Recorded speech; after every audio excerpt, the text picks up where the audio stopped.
Franklin,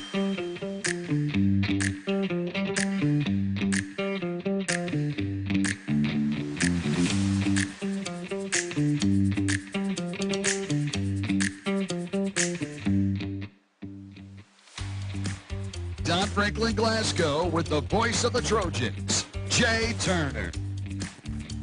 With several inches of snow in the forecast for tomorrow and tomorrow night, a decision was made for the 15th District basketball doubleheader between Barren County and Glasgow to be moved to tonight to avoid a possible cancellation or postponement, with a rematch coming up in just 2 weeks.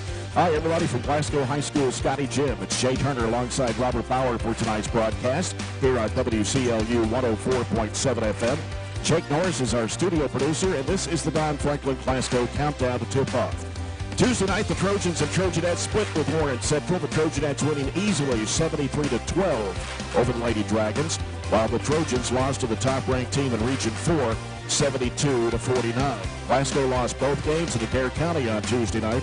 Despite hitting 10 threes, the Lady-Scotties lost just 65-60, the most points they had scored in a game this season, and while the Scotties fell to the Indians 89-65. Tonight in Game 1, the Trojanettes come in 11-2 and 3-0 in District 15, while the Lady-Scotties under third-year head coach Kelsey Kirkpatrick, 22 wins and 53 losses overall, are 2-11 overall coming into tonight's game, and 0-2 in district play. The two Glasgow wins over South Warren 30-25 and Russellville 56-35.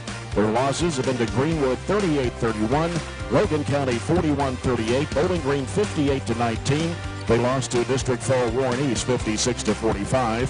Breckenridge County 53-20. Owensboro 55-23. Greene County by 9 in a low-scoring ball game 34-25. Central Hardin 48-42. And South Oldham 50-39. They lost to District 15 opponent Allen County Scottsville 70-52. And then Adair County on Tuesday night 65-60. And that, of course, as I mentioned, Glasgow hit 10 threes in that game against Adair County on Tuesday night. So they have 5 losses by 9 points or less. And the Trojanettes are heavily favored in this game tonight, but Robert, they don't need to overlook this Lady-Scottie team, as a win would put them in a pretty good position to lock in that number 1 seed when it comes district tournament time. 4-0 sounds pretty good, and that would mean basically Allen would have to beat us, and Glasgow would have to beat us to be really in a coin flip or anything else. So, you know, you kind of went over your monologue there, and it may snow an inch, it may snow 10 inches. I don't know. It's going to snow, but, you know, it does, you know, analytically it puts us a little bit out of a routine. We usually are Tuesday, Friday at this point, and you get 2 days of rest instead of 1 day of rest. We're in NTI tomorrow. We're not going to school. You know, we got to get, you know, they'll be out of school for 3 days and hopefully be back in Monday. So it's a routine thing, and some of that is more adults being, you know, analyzing things, and the girls just don't care. They're just going to show up and play. The rest of it is just things to think about and things that can get in your head. And when you're a 20-point favorite, let's say, tonight, really you just got to come out here and routine or not, you got to focus. You got to focus and look at the task at hand and say, we are heavy favorites, but we can't discount their team, and we can't discount, you know, the record is probably worse than it looks because of some of those close games. Mm-hmm. You know, the 2 wins they do have, one of them's over South Warren, but they didn't have Hudson in that game. So, right. You know, there's a lot of things to take into account there, but ultimately for us, it's got to be about us. And we've got to put some points on the board to be able to create some separation. We can't have a tight margin here and have it fourth quarter and Glasgow still hanging around. So, ultimately, focus tonight, pressure the ball. I want to push the pace. They're a little bit bigger than I remember. They have a little bit of size. I think we could take advantage of that, pushing the basketball up the floor and really having some transition points. So, you know, there's a lot of keys, I think, to the game, but ultimately the main one for me is come here, focus, and take care of business. And may or may not play Saturday, I don't know, but that little off stretch from Thursday to Tuesday is going to feel awful bad if we come in here and lay an egg. And you're going to think about that a long time, and it also hurts you in the district race. So come here, take care of business. You go to 4-0 in the district, and you get a few days off probably to really kind of think about things and prepare for the rest of January. Of course, Davis County game on Saturday night probably will not be played. I know Piper told me a little bit ago that they had tried to look at some dates to reschedule. Right now, they're having a hard time finding any dates because most of the weeks now we got 3 games a week, and you really don't want to play 4 games in 1 week. Anyway, so that game Saturday night still in question, but more than likely will be canceled against Davies County on the road Saturday night. Barren County's ranked 2nd in Region 4 this week's Bowling Green Daily News Prep poll behind number 1 Franklin Simpson, and Glasgow is ranked 13th of the 16 teams in the 4th region standing. So only one comparison that's really close. Glasgow lost to Greene County 34-25. Barren County lost to Greene County first game of the season 51-47. That's really the only team that both teams have played close and both lost. But Glasgow hasn't had a winning season since 2020 when Justin Stinson coached the Lady-Scotties. Glasgow finished 6-24 last year, and Barren County won both games 47-36 and 51-23. They've won the last 14 in a row and 16 of the last 17. The last win for the Lady-Scotties over the Trojanettes was the 18-19 season. And again, the district standings has Barren County at 3-0, Allen County Scottsville at 1-1, Warren East is 1-2, and Glasgow is 0-2, and Allen County Scottsville and Warren East play tonight. The Trojanettes have scored 70 or more points in 4 games this season so far. They scored 82 against South Oldham, 76 against Caverna, 73 against Warren Central, and 71 against Elizabethtown. Well, this is the Don Franklin Glasgow countdown to tip-off. We'll come back with more pregame in a moment as you're following Trojanet basketball on WCLU 104.7 FM. With a new ride at Don Franklin. Choose from thousands of new and certified pre-owned vehicles. Plus, Don Franklin's 10-year unlimited mile powertrain coverage is available for certified pre-owned makes and models. With dealerships all across the Bluegrass, our trusted family is here to serve all of your auto needs, Kentucky. Don't just start the year, drive it forward. Visit your local Don Franklin dealership today.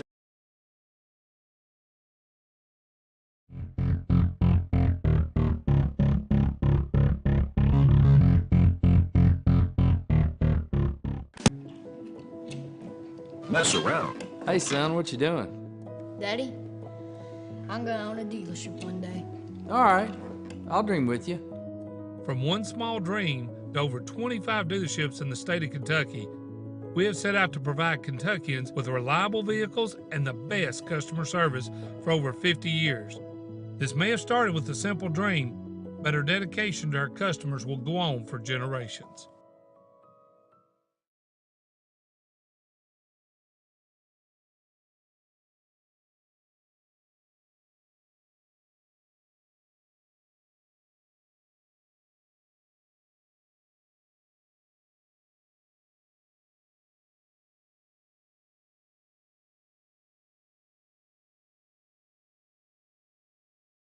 If you are a Glasgow EPB cable TV customer, here is some exciting news. The Glasgow EPB has partnered with American Cable, your local authorized dish network retailer, to help you save with TV packages as low as $91.99 a month with a 2-year price guarantee.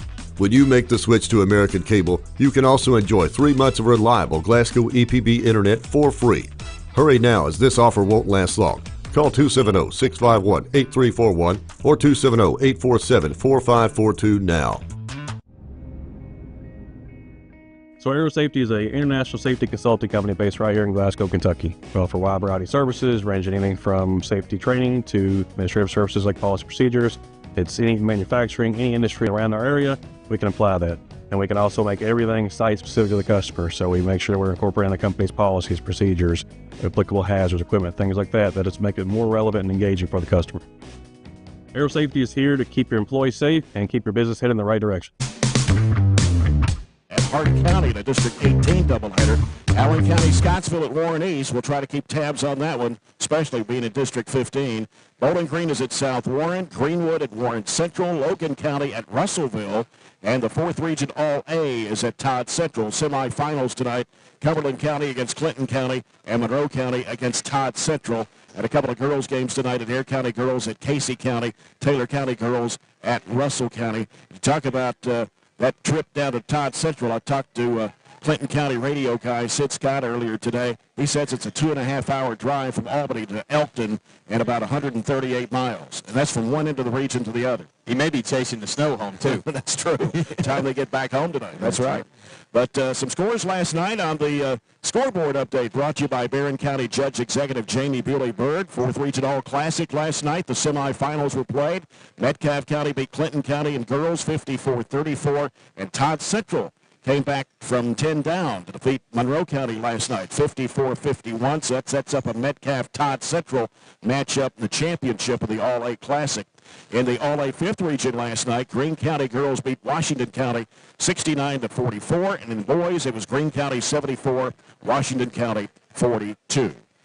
We'll come back, take a look at tonight's starting lineups as countdown to tip-off continues. Brought to you by Don Franklin Chevrolet Cadillac Nissan in Glasgow. Right here with Trojanet basketball on WCLU 104.7 FM.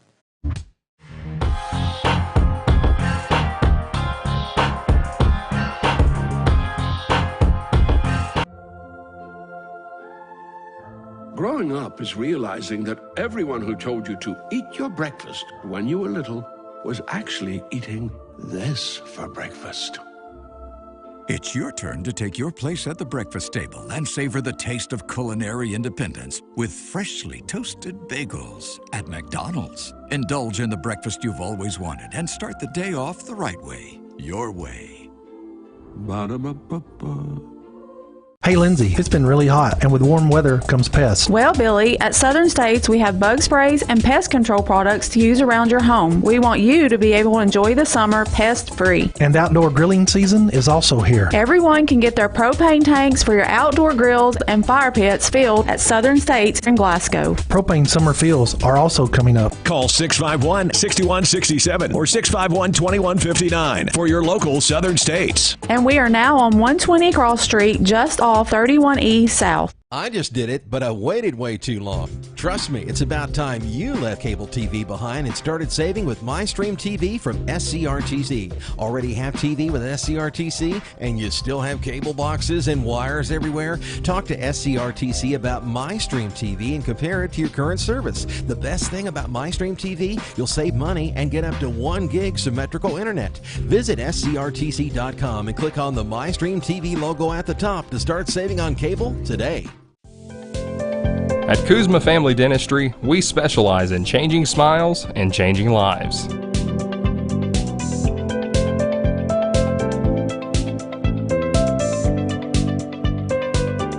If you'd like to experience this wow factor transformation that not only can change your smile, but change your life, give Kuzma Family Dentistry a call at 270-651-2638, located at 501 West Main Street in Glasgow.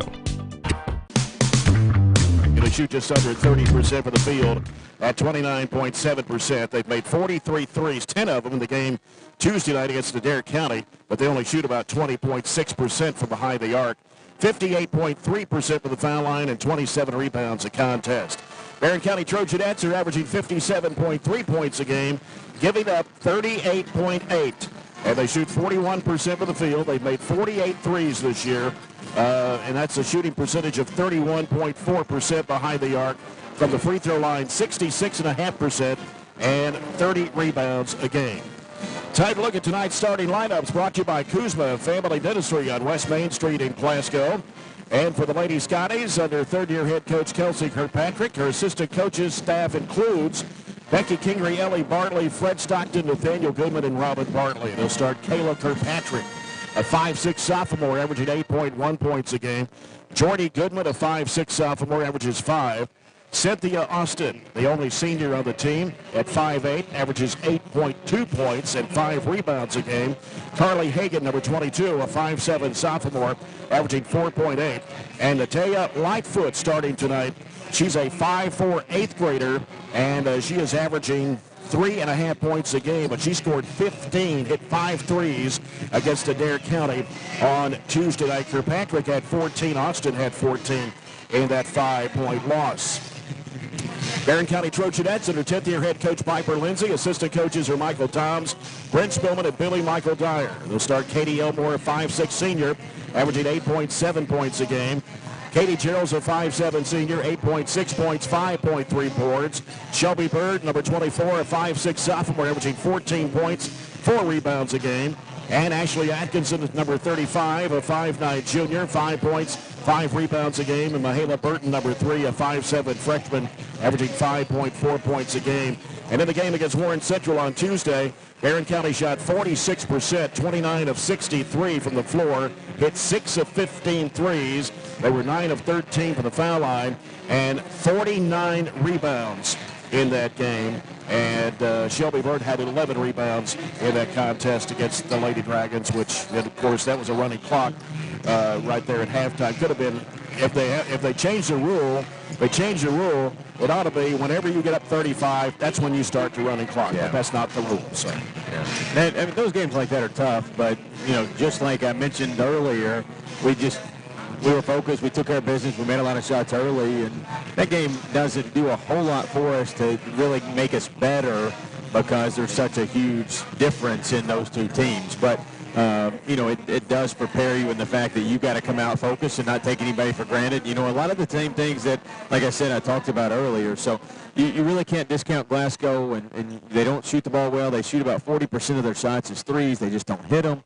But, you know, tonight they could come out like the girl did at Allen County and just be on fire. And so you have to be on guard and really know, I say this a lot, know your matchups, know who you can help off of, and just play very fundamentally. Right. This is WCDS 1230 AM, Glasgow, WCLU 104.7 FM, Glasgow. When we come back, we'll get set for the tip-off. And it's the Farmers RACC Jackie Browning Memorial Opening tip-off. And our first quarter of action brought to you by The People's Bank, working for you. The officials for tonight's game brought to you by McDonald's of Glasgow. Barry Vincent, Tony Franklin, and Tyler Miracle are your officials for tonight's 15th District doubleheader. We'll come back with a tip-off after this break. This is Trojanet basketball at WCLU 104.7 FM.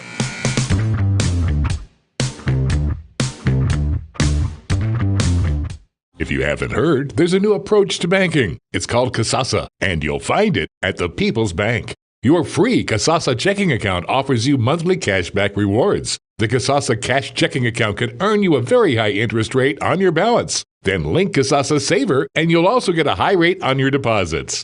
Grow with Kasasa at the People's Bank in Glasgow, Cave City, and Barren. The People's Bank, working for you. Restrictions and qualifications apply. Restrictions may vary. Contact the People's Bank for details and to learn more. Get a great deal on select Kubota equipment. The BX Series is the #1 selling subcompact tractor in the U.S.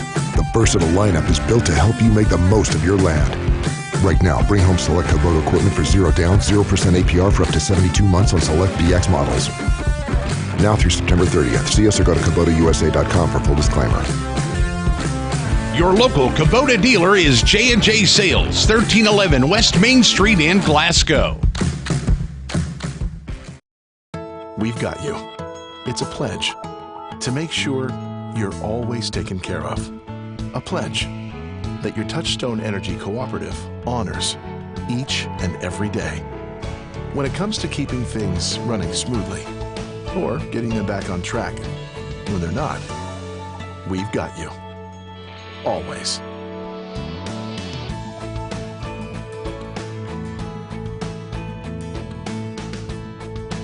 Are you looking for high-quality, cost-effective, and highly visible advertising? At ATM Media Solutions, we offer large-scale marketing with ease. We have 4 LED billboard locations: Highland Pharmacy in Sonic, the intersection of 31E and Trojan Trail, Highway 90 East, Burkesville Road, and our newest location in front of Gondolier. Call 270-629-4542 to get a quote today. ATM Media Solutions. Advertise with ease. And provides peace of mind to you and your family. It also gives you time to think.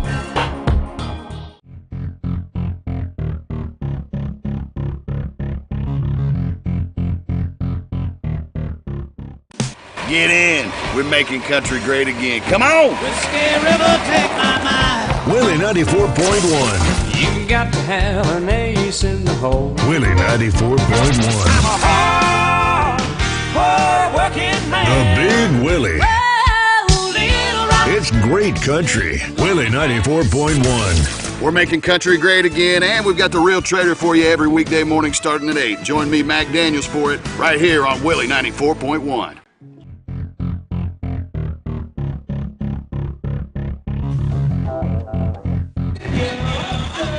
The Barren County did not make any change in their lineup tonight, but they made a change in jersey numbers, if you notice, Robert. Katie Elmore is 30, and Katie Gerald's is 10. So they've switched jersey numbers tonight for some reason. I don't know what's up with that. That's not confusing. It's not. Hold on. Okay. Did they switch back? Okay. All right, we're good. We're good. I was going to say we had a little snafu in the book the other night. We were aggravating Piper about. So I was like, we're getting ready to have another one. I think that's why we're kind of laughing, because we've given her a hard time about 7 times. I've asked her if the book's right. So it wouldn't have been unless they went and kind of did a switcheroo there. Everybody's ready to go. Now we're all focused and locked in. Okay. And Ashley Atkinson of the jump circle. It's Cynthia Austin for Glasgow. Tony Franklin will toss it up. Barren County in black uniforms, burgundy numbers and letters outlined in gold. Glasgow in white with blue letters and trim. And the tap controlled by the Trojanettes. Here's Bird driving to the basket, puts it up too strong against the glass. And then Atkinson is there on the right side of the rim to put it up and in. Right into the press. Barren County with the pressure in the backcourt. Here's a pass knocked down, and it's knocked down and stolen by Burton. Burton, left side, and she throws it away right in the hands of Austin. Austin pushing it down the floor. Austin driving to the basket, puts it up, missed it. Rebounded there by Burton, and she had it knocked away but got it back. Bird will send it down the floor to Elmore. Out it comes to Atkinson, fakes a three. She's going to be called for a travel. Thought really hard about shooting that basketball and just didn't feel like she had her feet underneath her to let it fly, but probably should have.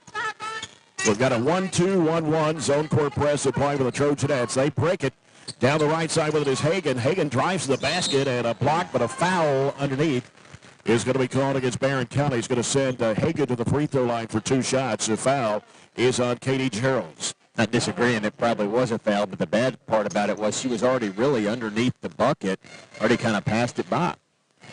And Hagan is 16 of 27 from the foul line, and she makes the first one.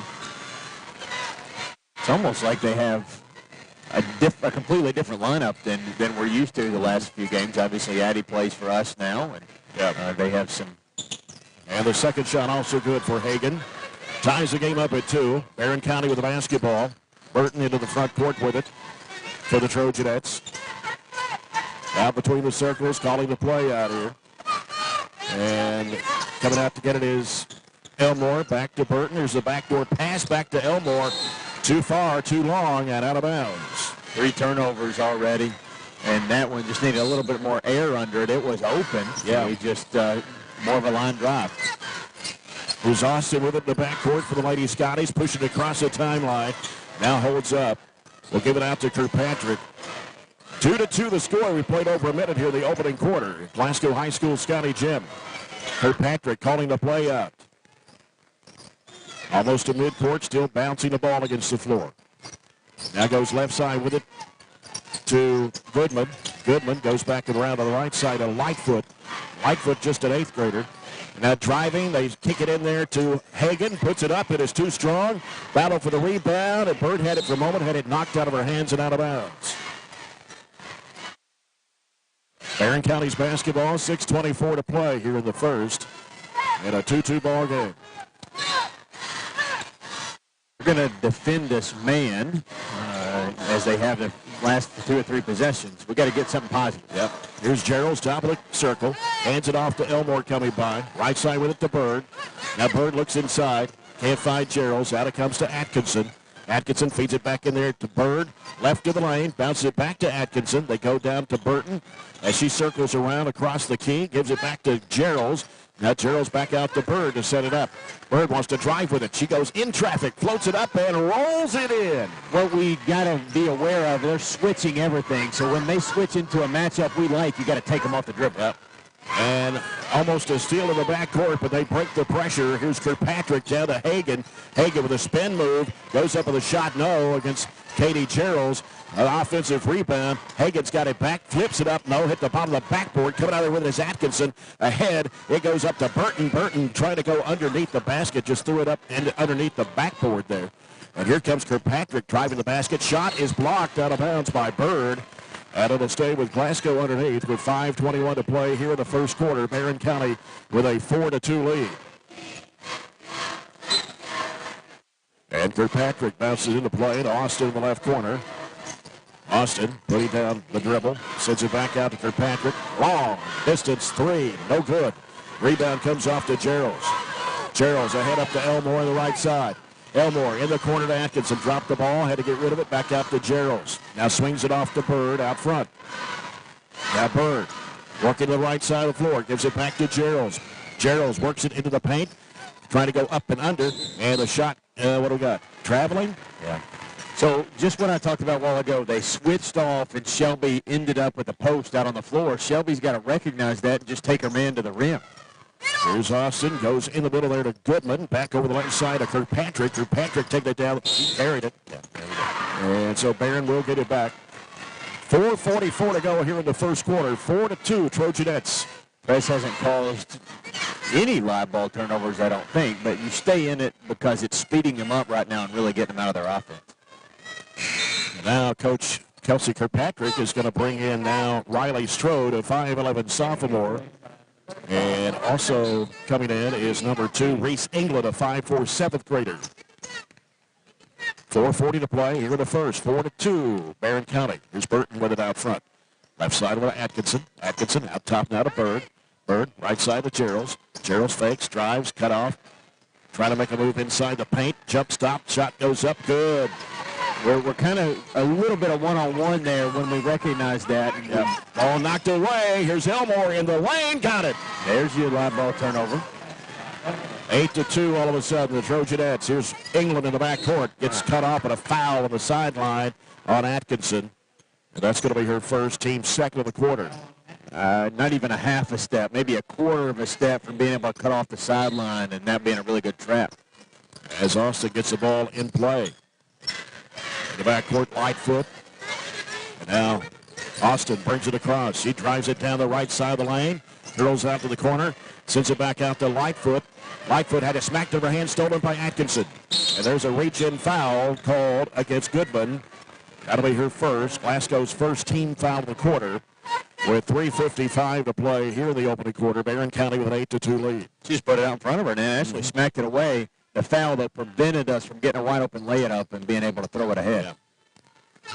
Burton with a basketball. Flips it off over the right side there to Elmore. Elmore had it smacked away, got it back, shovels it back to Atkinson. Atkinson angles left, gives it to Bird. Bird trying to go baseline, gets cut off by Austin. They feed it in the middle there as Elmore trying to work inside, out of the corner. Bird for three, got it. Good kick there, Elmo. Got double teamed kind of in the middle and nowhere more to go. Realized that Shelby made herself available over there in the corner for her first three attempted and first three made. And the first Hatcher and Sadler Funeral Home three-point shot of the ball game for Barren County as the Trojanettes have stretched it out to an 11-2 lead. I don't think they put it up on the board yet. Yeah, they're working on it, I think. But we kind of settled down. I thought we had maybe a shaky start for a couple minutes. We turned it over. We had a wide open play, turned it over. You know, so you're okay with that stretch as long as it comes early, and then you recover like we have so well with some really 3 buckets in a row off a couple of Lady-Scottie turnovers, and that's what has forced them to call that timeout. And everybody went on the board there, so we are now up to 9, just a few minutes really into the game. I think we're just over the halfway point of the first quarter. Yeah, Lady-Scotties without a bucket yet. Carly Hagan hit 2 free throws. That's their only point so far in this basketball game. And when you're looking at it from a fan perspective, you want immediate results off the turnover. You want to grab the ball and go lay it in, grab the ball, go lay it in. But that's not happening every time. They're really not gotten into an offense whatsoever. They've thrown up a long three. They've thrown a couple of wild shots up for a couple of their post players. their offense is really non-existent because we just have them, I guess we'll say, discombobulated on the offensive end. Yeah. Ball taken away. It's Bird throwing up the shot. It comes off. Got her own rebound. Back up too strong.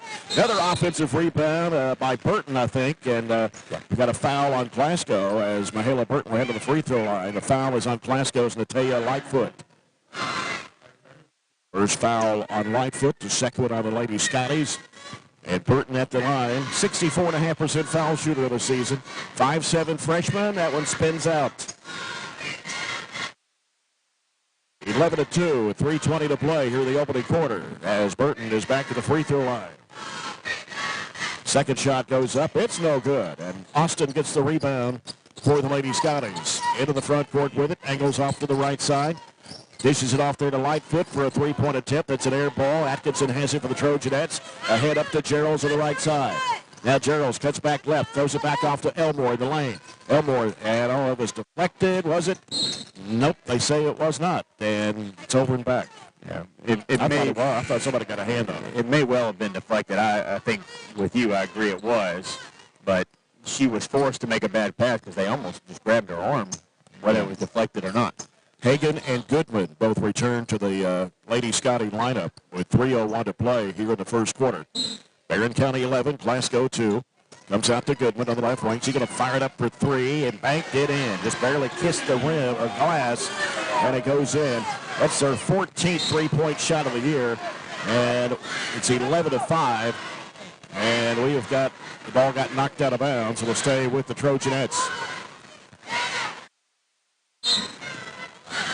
It was kind of an awkward shot that she took. It just barely touched the glass and banked in.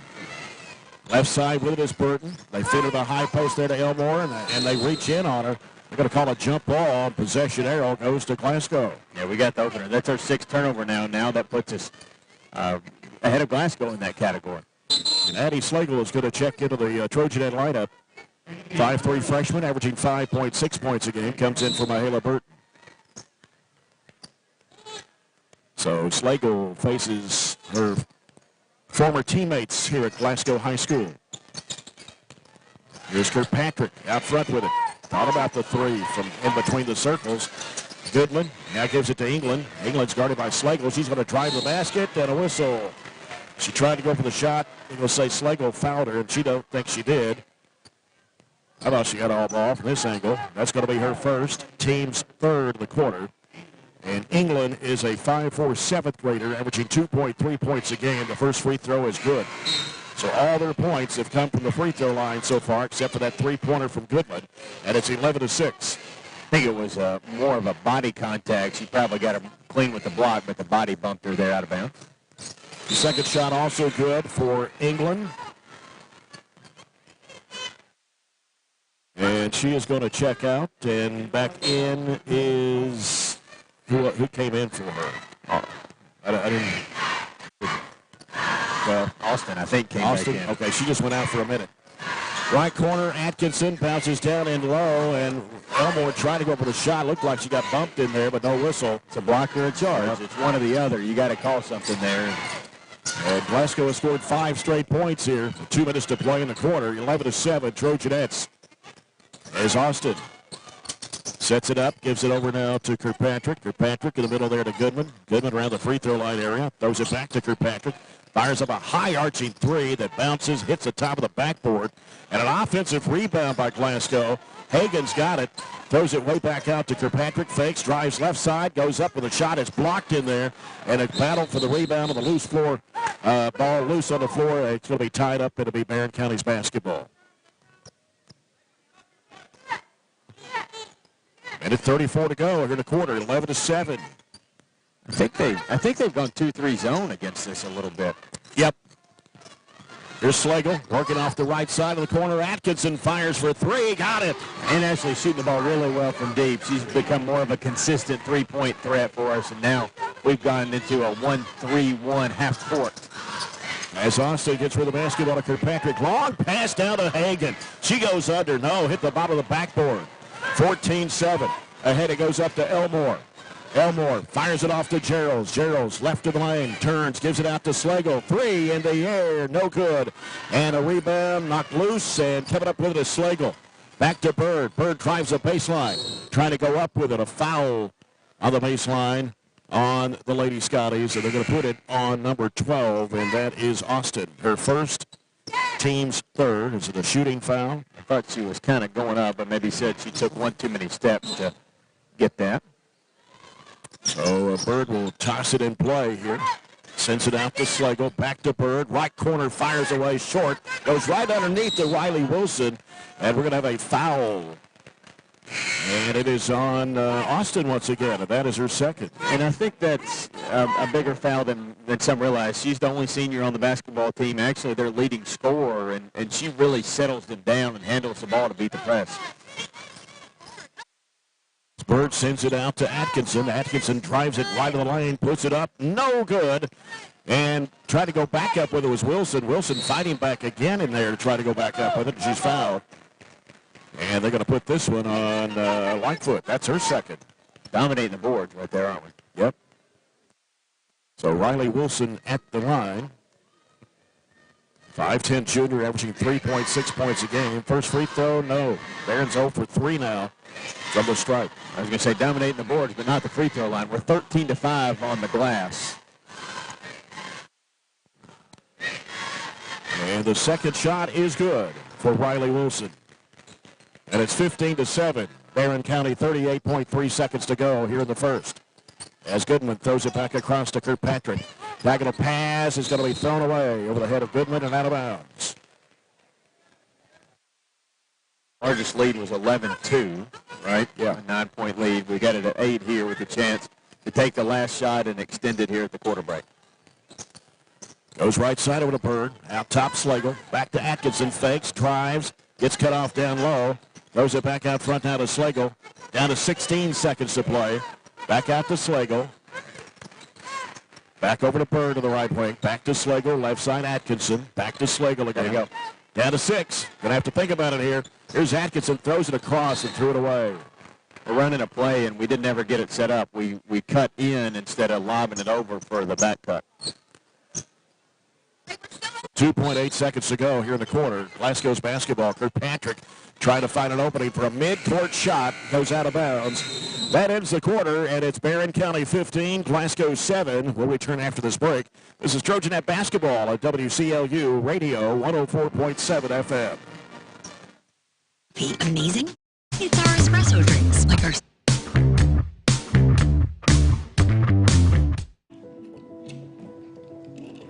Hey, son, what you doing? Daddy, I'm going to own a dealership one day. All right, I'll dream with you.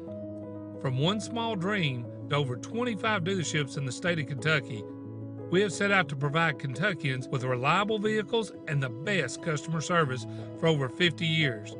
This may have started with a simple dream, but our dedication to our customers will go on for generations.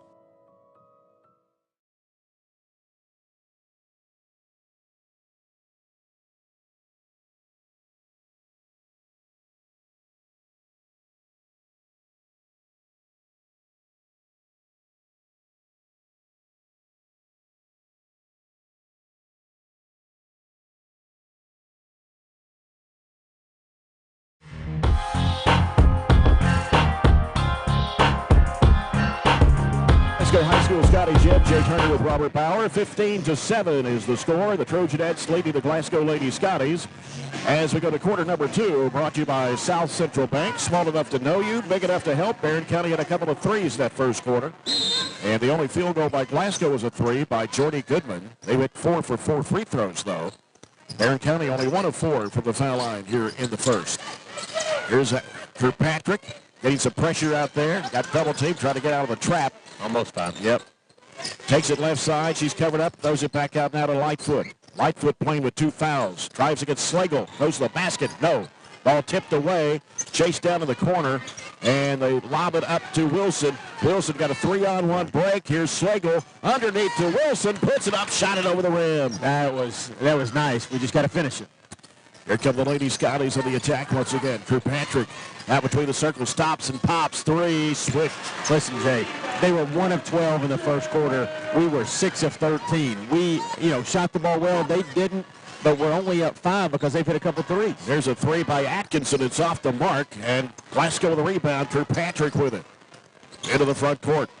Kirkpatrick sends it left side, wide open. Goodman for a three. It is no good. Offensive rebound by Lightfoot, and she is going to be fouled. And the other problem is we out-rebounded them 13-5, but more than half, 3 of their rebounds were offensive, and they continue to out-hustle us to the basketball. That was on Riley Wilson, her first, team's first in the second quarter.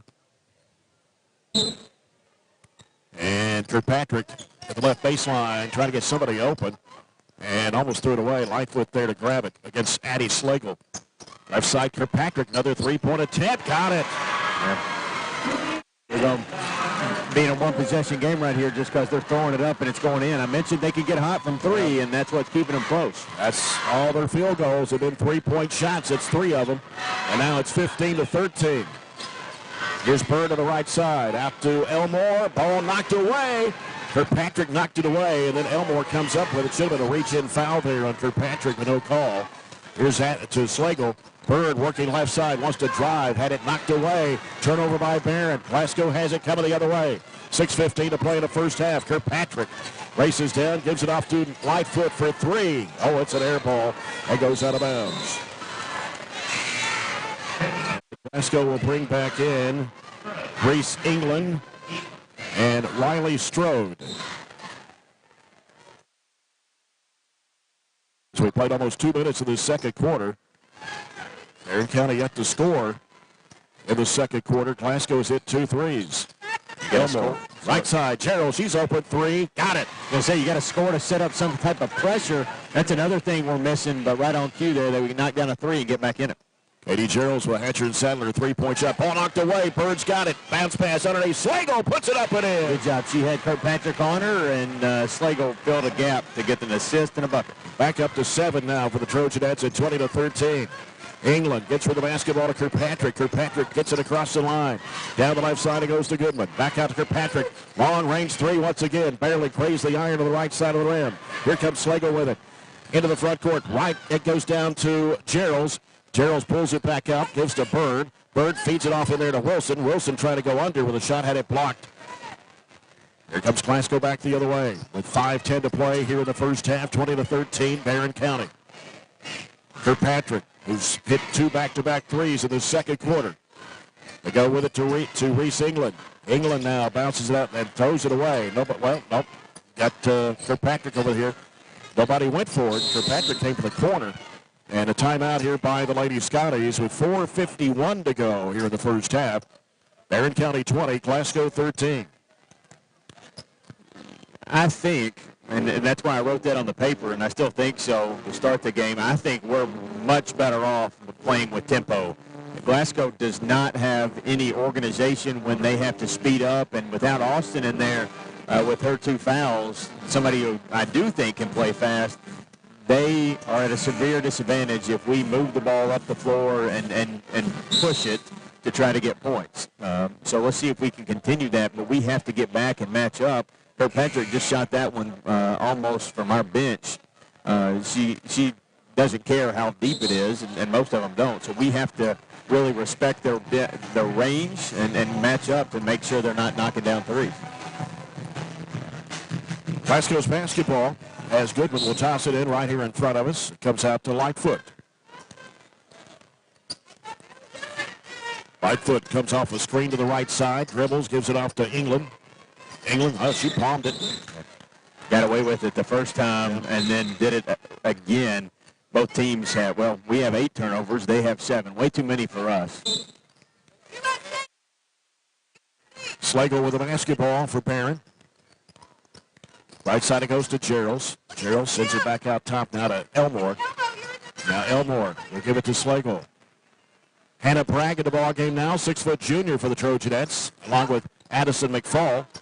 Comes out to Slagle. McFall open for a 3-point attempt. Nails it. We'll take the 3, but we had Katie Geralds on the back door. We got to square up, and I think there's multiple places we can attack that zone.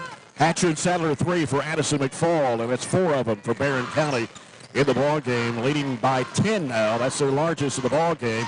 Trying to force up a shot was England. Here comes Elmore with it. Races down the left side of the lane. Goes under with a shot left-handed, no good, but a blocking foul. And that's my example of pushing the tempo. We take a chance, go at a couple of their players and force them to take a block charge opportunity. That wasn't close, kind of leaning sideways, and we'll get some free throws, which hopefully we can improve a little bit. Barren County only 1 of 4. Here's Elmore's first shot. It's no good. And the bonus to that is they're getting a couple of players in foul trouble. Austin's going to come back in, who is playing with 2. They don't go very deep on their bench, so when they get multiple people with a couple of fouls, they have to kind of play people in trouble. Second shot for Elmore is in there. That's her third point of the game. And it's 24-13. Glasgow with the basketball. The Trojanettes ahead here with 3:50 to go in the first half. That's our largest. Yep, it is. And here's Goodman. She palmed it. Post. And it comes out now, top of the key, over the right side. And England fires a 3 and knocks it down. They have some of the quickest triggers on a release that I've seen all year. They just catch it and throw it, really. All 4 buckets. I didn't see what Addie did, but they just called her for a double dribble there right in front of us. No argument. No. 4 threes for Glasgow. That's they have no 2-point shots, and they're 4 for 4 from the foul line. That's what's keeping them in the ball game. They average 3.3 threes a game. We average 3.7. Both teams above their average already in the first. Yep. As they work it around, it's Austin driving in and throws it over the rim. Slagle has it. Outlet pass to Elmore. Elmore across the line, back to Slagle, swings it over to McFall. And now McFall dribbles out, gives it back to Slagle. They swing it over to Elmore from Gerald's. Gerald's now looking, back out now to Slagle. We come down to 3 minutes to play in the first half. They dump it into Elmore free throw line, turns around and shoots, no good. Trying to crash the board is Gerald's. He got the offensive board. Back out to Gerald's, fakes the 3, drives the baseline. She's cut off. Long looping pass is knocked down. Glasgow's got the numbers, 2-on-2. They throw it right behind her to Lightfoot for 3, and it's off the mark. Ball knocked down, and Kirkpatrick tried to save it in bounds. And it will go back to Barren County as Mahala Burton and Ashley Atkinson return to the Trojanette lineup with 2:39 to go in the first half. Fun fact of the game so far, Glasgow, even though they're burning it up from 3, it feels like right now, they do not have a 2-point bucket. So now the Trojanettes playing with Gerald's, Bragg, Atkinson, McFall, and Burton. Left side, McFall. Now McFall tosses in there to Bragg, back out to Burton. She got bumped, no call. Gives it back to Atkinson. Atkinson, they got fouled too. Here's Burton trying to go baseline. Bounce pass off to McFall from 10. It is no good. And the rebound pulled down there by Strode. And here's Kirkpatrick, crossover move against Atkinson. Throws it up. It's no good, but a foul. That'll be 2 on Ashley Atkinson, the second team foul on the Trojanettes this quarter. Kirkpatrick at the line. She's been pretty good for the foul line so far this season, 32 of 38. And the first one is up, and it's good. She has 7 points this quarter, 2 threes, and now a free throw. As Katie Geralds gets a break, Katie Elmore back in for Barrett. 24-17. And Kirkpatrick back to the line. Her second shot is missed, and a rebound comes off to Elmore. She brings it into the front court. Elmore throws it behind her to Burton. Ball slapped away by England, but chased down by McFall. Back out to Burton. Right side it goes to Atkinson. They try to go down in there to Bragg, and cutting right in front of her was Strode, and a turnover by Barren County. Got to let her establish position so she can hold that defender off. As we're down to 1:40 to play here in the first half. Kirkpatrick fires it over to England. Going to fire up another three-point attempt. It's short this time. Ball is loose. Fighting for it in there is Kirkpatrick. They give it back to Austin. And she almost lost it on the end line. And now we're going to have a reach in, and it's a jump ball. Strode and Bragg tie it up. Barren County will get it. Shelby Bird coming back in the Trojanette lineup. For Glasgow, it is Goodman. Also coming in for Glasgow is Addison Norris, a 5'7" junior. They have 2 juniors on the roster. Of course, Austin's the only senior, and got several sophomores and 8th graders. Down a minute 18 to play here in the first half. Barren just a 7-point lead as he comes out to Burton, right side to Atkinson. Atkinson getting some pressure over there from Kirkpatrick. Now bounces it back out to Burton. Got England guarding her closely. Now works it in the lane, throws up the shot, got it. That's what we need from Mihaela right there. Better control and made the right decision to flip it up and in. I think that's our first bucket, isn't it? It is. 26-17, Barren. 50 seconds to play before halftime. Kirkpatrick with a basketball. Directing traffic out there. Jordy Goodman sets a screen. Here's England out of the corner for three. It's an air ball. Norris got it out of the air. Back to Lightfoot for three. It's an air ball. And chasing it down to McFall. The head up to Atkinson. Atkinson right side to Burton. Now Burton will send it back out to McFall. McFall goes in the corner to Atkinson. She tries to go baseline. Throws it off in the left corner there. Elmore from 8 feet. Got it. Push the lead back out to 11 at 28-17 with 15 seconds to play in the first half. See if we can keep it there. We don't need to give up a dagger three there that they can get it back in single digits and get momentum. Norris feeds it inside there to Goodman. Back out to England for three. It's off the mark. And the rebound comes off to McFall, and that will do it for the first half. So at halftime, Barren County with an 11-point lead, 28-17 over Glasgow. We'll come back with our halftime report brought to you by SCRTC after this timeout. This is Barren County Trojanet basketball at WCLU Radio 104.7 FM. Vital role in our overall health.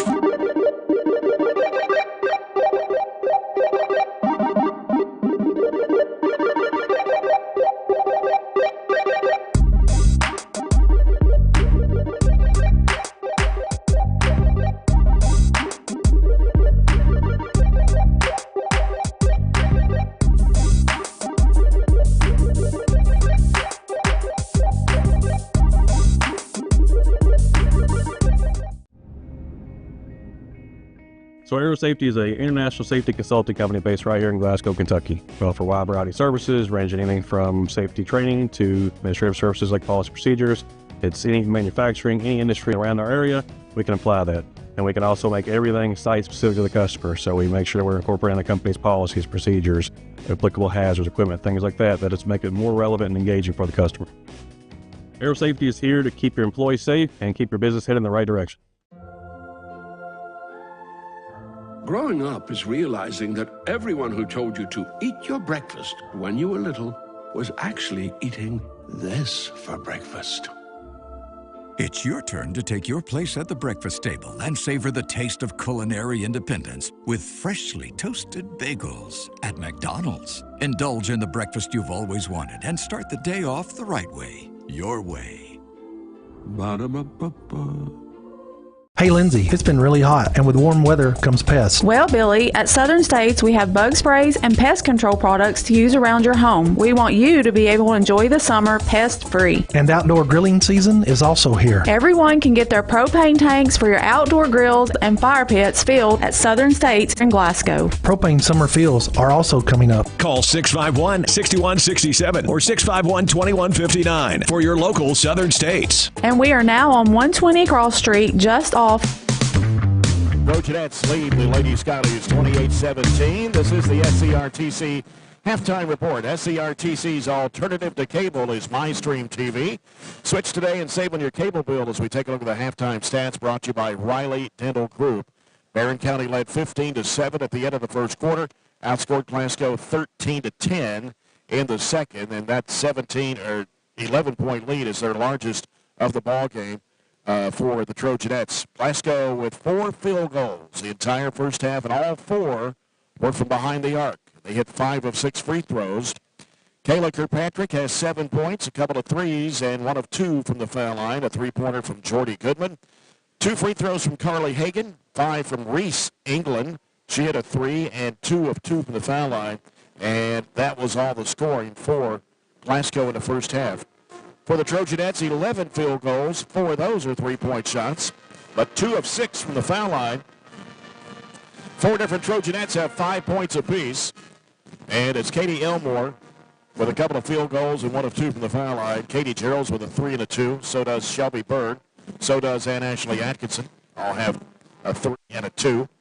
2 points from Mahala Burton, 0 for 2 from the foul line, a 2-point basket from Addie Slagle, 1 point from Riley Wilson on 1 of 2 from the foul line. Addison McFall hit a 3-point shot in the second quarter. Hannah Bragg saw action but did not score in the first half. All right, just a few stats there. I've got some scores for you here in a second. Yep. You've got a few, I'm sure, too. So we were 11 of 23. Shot the ball pretty decent, 47%. Really shot the ball well from 3. We were selective, got some inside-out looks, didn't force threes. 4 of 6 from 3 for 67%. So pretty good shooting, right near 50 and hitting 2/3 of your threes. We'll take that all day. They were just 4 of 25 for 16. And as you mentioned, all 4 of those were threes. But all but 9 of their shots were those three-pointers. So they were 4 of 16 from 3. And a lot of those were, I guess, rushed, forced, not good shots. I mean, obviously, some of those still went in, although they fit maybe some of those categories. Turned it over way too many times. 7 in the first quarter, settled down to only turn it over 3 in the second. So 10 overall, they only turned it over 8. So we out-rebounded them, though, by 10, 22-12, 7 offensive for us, 6 for them. We got to be better on the offensive glass, too. So, as I said at the beginning, I think our focus has been pretty good. We've been up as much as 11, and that's where we are here at the break. We just haven't really scored enough points, even though, we're averaging about 15 a quarter. We just haven't scored enough points to really create a lot of separation thanks to them being able to hit threes. And they're really the ones, I think, for the majority of the game being aggressive. They're being more aggressive than we are, and that's coming in the form of a ball pressure. They're really, forcing us to start our offense out on the floor. So we've got to continue to attack. Sometimes when they're over-aggressive and over-pursue, you just put the ball on the deck and go to the rim and let the help pick you up and kind of move the ball around. So overall, I like where we are, and we've just got to replicate that first half here for another 16 minutes. Clinton County boys up 31-25 over Cumberland in the All-A at the half. Warren East girls up 36-29 at the half over Allen. Bowling Green girls up 20-19 over South Warren. That's a halftime score. And in the middle of the second quarter, Logan's girls are up 20-13 over Russellville, and I'm sure you've got a couple others. That's the ones I had. Well, sorry. You beat me to them. Still your thunder there. You beat me to them. Yeah. Scoreboard update brought to you by Barren County Judge Executive Jamie Bewley-Byrd. Got later tonight, we've got the Trojans and the Scotties. Game 2 of a doubleheader. Got a pretty good crowd here tonight. I haven't looked behind us on the Glasgow side, but Barren County has turned out with a pretty good number. Really, honestly, not as many as we normally have. I think not hardly as many. If it had been a Friday night, we might have had more. But moving the game to Thursday hurts. Some of the weather is not coming in yet, but it is cold, obviously, and there's a lot of snow still out there on the sides of the road anyway. So, I'm sure we have a lot more people watching and listening tonight than we normally would at a Glasgow game, but glad to have everybody along either in the gym or with us watching or listening. Yep. When we come back, we'll start our second half, third quarter, brought to you by Extreme Health Club and ATM Media Solutions. Again, the score here at halftime, Barren County Trojanettes 28, the Glasgow Lady-Scotties 17. This is Trojanet basketball on WCLU 104.7 FM.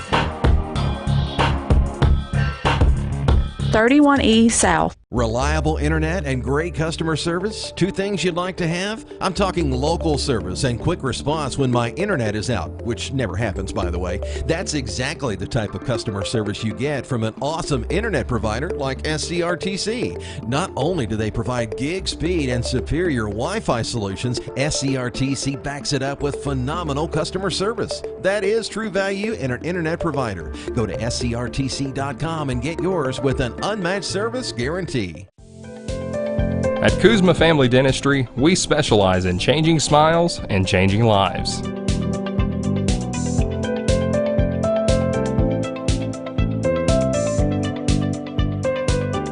If you'd like to experience this wow factor transformation that not only can change your smile, but change your life, give Kuzma Family Dentistry a call at 270-651-2638. Located at 501 West Main Street in Glasgow. If you haven't heard, there's a new approach to banking. It's called Kasasa, and you'll find it at the People's Bank. Your free Kasasa checking account offers you monthly cashback rewards. The Kasasa Cash checking account can earn you a very high interest rate on your balance. Then link Casasa Saver, and you'll also get a high rate on your deposits. Grow with Casasa at the People's Bank in Glasgow, Cave City, and Barren. The People's Bank, working for you. Restrictions and qualifications apply. Restrictions may vary. Contact the People's Bank for details and to learn more. Get a great deal on select Kubota equipment. The BX Series is the #1 selling subcompact tractor in the U.S. The versatile lineup is built to help you make the most of your land. Right now, bring home select Kubota equipment for 0 down, 0% APR for up to 72 months on select BX models. Now through September 30th. See us or go to KubotaUSA.com for full disclaimer. Your local Kubota dealer is J&J Sales, 1311 West Main Street in Glasgow.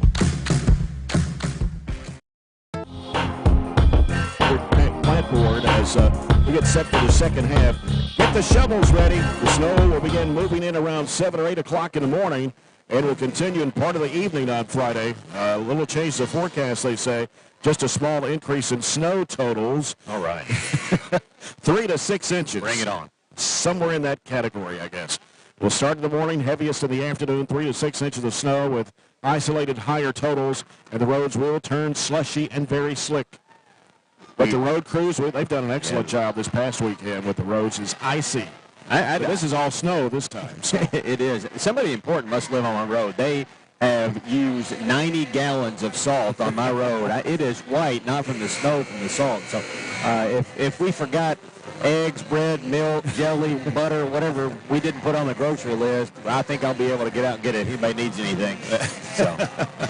Or get it tonight before you go home. That's right. That's probably a better idea. And enjoy the snow. We're a little NTI tomorrow. Our kids did a really good job the first day, or at least my freshmen did a really good job getting on NTI. It's tough being first day back for some of our kids, but they did a really good job getting on the computers and logging in and being engaged. So hopefully we'll do that again tomorrow. And I think it's going to warm up a little bit if you consider mid-30s a warm-up next week. There at least there's none of those little white snowflakes in the forecast. Our girl's a little late coming out. Yeah, Piper kept him in there the whole halftime, and maybe lit a fire under him. I don't know. We'll see. Somebody didn't check the clock to let them know how much time they had left, and they were ready to inbounds the ball before we ran it on the floor. Our coaching staff's not even on the sidelines yet. So are they? I guess they're going to wait for him, right? Yeah. Tony's going to wait to throw the ball he's in the there. Lead official, so. All right. Yeah. I don't think there was any. I think they just stayed in there talking and strategizing. I don't think they were peeling the paint off the walls or anything. We'll see how the second half goes. And here is Austin driving to the bucket, and she puts it up and in. That's her first 2 points of the ball game and the first 2-point basket for Glasgow. They hit 4 in the first half. Nice move inside. Elmore can't finish the shot, though. And the rebound comes off to Austin. It's 28-19. That was a good look. Now Goodman dishes it back out to England, who starts the second half for Coach Kelsey Kirkpatrick. And with all the starters back in for the second half, that's the only change, I believe, for Glasgow. Austin from 15, right side won't go. Offensive rebound. Hagan throws it up, no good. Ball tipped out by Atkinson. She couldn't grab it, but Burton there, then stolen away by Kirkpatrick, and a jump ball as Burton ties it up. That's probably a little bit of a break. Mahala's got to be more she kind of reached around her there, but anyway, Barren will have the basketball. Here's Burton with it in front court. Sends it left side to Atkinson. Atkinson throws it across the right side. 3 by Bird, no good. Rebound by Elmore, trying to go back up with it. A foul on the Lady-Scotties. So Katie Elmore will head to the line for 2 shots. A foul is on Jordy Goodman. That is her second, the first foul of the second half or third quarter against the Lady-Scotties. 28-19, the largest lead has been 11 on a couple of occasions. And here's Elmore's free throw. It's good. She's 2 for 3 from the stripe. 6 points on the night. 29-19, Barren County. Second shot for Elmore. Got both. 30-19, Barren. Picking up some pressure in the backcourt. Glasgow with Kirkpatrick. Diagonal pass up to England. England cuts toward the middle. Bounce past the baseline there to Hagan. Ball taken away by Bird. She jumped in front of Kirkpatrick. Ahead up to Burton for the layup. Good. That pushes it out to 13. It's 32-19. And a ball tipped away out of Bird's hands, out of bounds. as Glasgow will keep it to bring it the length of the floor. As the ball comes into England, throws it back across over to Kirkpatrick. Gives it back over to Kirkpatrick from Austin. Going to have to hurry, get it across the line. They're having trouble. There's 10 seconds. Nope, they got a timeout. Got bailed out with a timeout right before the 10-second count. It's her third timeout she's taken, and that one probably just in the nick of time before it forced another turnover. Glasgow not too happy coming out of the locker room that we've been able to extend the lead, and they haven't executed. It seems like anything they probably strategized at the halftime break. Big football game. Yeah, here in a few minutes. I know you're not a huge football fan, though, are you? You watch it if it's on. I watch it, yeah. I don't want to offend Coach Chapman or Gardner here, big Notre Dame fans, but Notre Dame Penn State just started. Who you got? I know who Chapman was. Oh yeah, Notre Dame. I think they got a pretty good shot. I'm not opposed to seeing them win. I can see that. I kind of like Notre Dame, Texas in the finals. Yeah. Glasgow with the basketball out of the timeout. Here's Goodman. Throws it back out. Now drive it in there as Austin had it knocked away. And here comes Gerald's with it for Barren County. And they're going to call her for dragging her foot. That's a little nitpicky, I thought, maybe. Just kind of lost her balance just a little bit, but kept the pivot foot on the floor. Yeah, she kind of did a stop on a dime and didn't have to necessarily. Nobody came to pick her up. Just kind of ease into that stop and know where you're going with it. Right. So working to the backcourt. Kirkpatrick trying to get it across the line. Jump pass down in there to Hagan. Bounces it over in there to Austin. Puts it up in the lane. No good. And the rebound taken down there by Burton. Burton gets it into the front court. Burton will give it off to Elmore. Elmore back out now to Burton to set it up once again. Out front. They are in a box and one on Shelby. Yeah. In the corner, Atkinson fires and hits. And they long two. I think actually they were in a box and one, and I think they switched defenses mid-possession. And what happened? Kirkpatrick left her wide open in the corner. And now the lead is stretched to 16. It's 35-19. 5:14 to go in a trap. And they get rid of the basketball. And what do we got? A foul. Yeah, they're going to call it on Mahalo. Just bump in there. I think, is that Lightfoot? Goodman, actually, right? Did they call that shot a three by Atkinson? Because I'm not sure if it's a two or a three. It looked like a three, but then referee Tony Franklin read it a two, but I don't know. We'll just have to wait and see. We'll get the official here. Here's a Bird in traffic trying to go up with a shot, and we're going to have a blocking foul on the floor on Kirkpatrick. Or no, it's not on Kirkpatrick. It's on, who did they put it on? Goodman? Well, I didn't see what happened on that one either, which my view was blocked anyway. Here's a shot going up good, and that is Elmore knocking it down. And that's 37-19. I guess that was. Here's a steal. Bird going back up with it. No, got it on rebound and had it poked away by Lightfoot and out of bounds. Yeah, they did put up a three, and that, it's all right. So that shot by Atkinson was a three. That is her second Hatcher and Sadler three. I know one official ruled it a two because he looked at, how they signal the floor with point down. Anyway, here is a shot. It's just inside the three, and it's good for Atkinson. Yeah, she was all the way inside, had both feet there. She's got 10 points in the basketball game. The lead has boomed out to 20 here for Barren County. Kirkpatrick, and almost a steal there. She's in trouble. Tried to throw it off a Bird, but couldn't. She missed her. Yeah, just all around her. And I don't know, maybe that halftime break, using the whole 10 minutes, gave us a break, energized us, and we definitely came out of the locker room a little bit more eager, up 11-2 run. As Burton works against England. Left side it goes to Atkinson. Atkinson looking down low. Nobody there. Comes back out to Burton, top of the key. Burton drives left of lane, dishes it back out for a three-point shot. No good for Atkinson. Offensive rebound. Elmore had it blocked. Nope. Apparently not. Oh. I don't think she short-armed it. I was going to disagree with you. No way she didn't get that blocked, right? We're just saying what the official did. I guess. Of course, it's hard to see down here on the floor next to the Pitch. That was a walk right there. And Kirkpatrick driving, missing the layup. Ball gets knocked loose and chased down. 3 by England is good. Just won another loose ball, didn't it? And that's England's second 3 of the game. It is 39-22. Bird with it. Left side over to Gerald's. 3:40 left in the third. It comes out to Atkinson. Swings over to Bird. Looking for the cutter. Nobody there. Atkinson goes back to Elmore on the left side. Elmore sends it back out to Gerald's. Gerald's trying to penetrate. Gets to the free throw line. Back on the baseline. And Atkinson trying to go for the shot. She's fouled. She has been so effective shooting the ball. Austin had to come out and challenge her, and she used that to her advantage, just pulled it through and drove baseline through the foul. Atkinson, a 57% foul shooter on the season. He's at the line for 2 shots, and the first one is on the way, and it's good. Nothing but net. She's got 11 points, which is doubled her average of 5 points on the season. Warren East leads Allen County Scottsville 50-42 after 3. Second shot also good. Timeout here, Trojanettes, little 30-second timeout. Give me that score one more time. It is 50-42 Warren East after 3.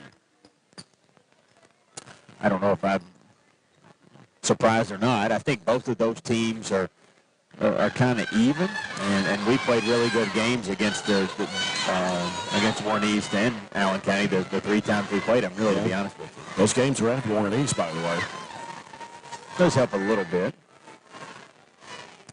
So we take a Scooters Coffee timeout with the Trojanettes leading 41-22. And the largest lead was 39-19. Glasgow with 2 field goals here in the third, a 3 and a 2. The 3 by Reese England, the 7th grader. She's knocked down 2 threes in the game. And Barren County has got 7 points from Ashley Atkinson this quarter. Katie Elmore has scored 4, and Burton with a 2-point basket. Here's the amazing stat. They have 5 threes, but so do we. The problem for them is they've only hit 1 other field goal the whole rest of the game. Right. So when that other team is shooting better than they normally do from 3, but you also are shooting better than you normally do from 3, you'll take that to allow it to even out. And even though we haven't been wonderful from the free throw line, we've done enough everywhere else to have this lead. Comes over to Lightfoot, gives it back to Kirkpatrick. Head over, it goes to England on the near side. England needs some help. Had it smack. Ooh, I thought she got all ball. Yeah. And that's going to be 3 on Atkinson. 2 on the Trojanettes here in the third quarter. With 3:14 to play. England with the basketball. England, left side, over to Kirkpatrick. And fires up a high arching 3-point shot that's no good. Offensive rebound, shot blocked in there. Austin got it back, though, and a crowd takes it back to Lightfoot. England for 3, has it partially blocked. Here comes Elmore with it for the Trojanettes. Elmore, crossover dribble to the right. And lost out of bounds. Addie Slagle will check into the Trojanet lineup for Ashley Atkinson. 12 points for Atkinson of the night. 2 threes, 2 twos, couple of free throws. Been active on both ends of the floor. As England throws it in the middle of the Lightfoot. Right side, chase down. Burton comes up with a steal.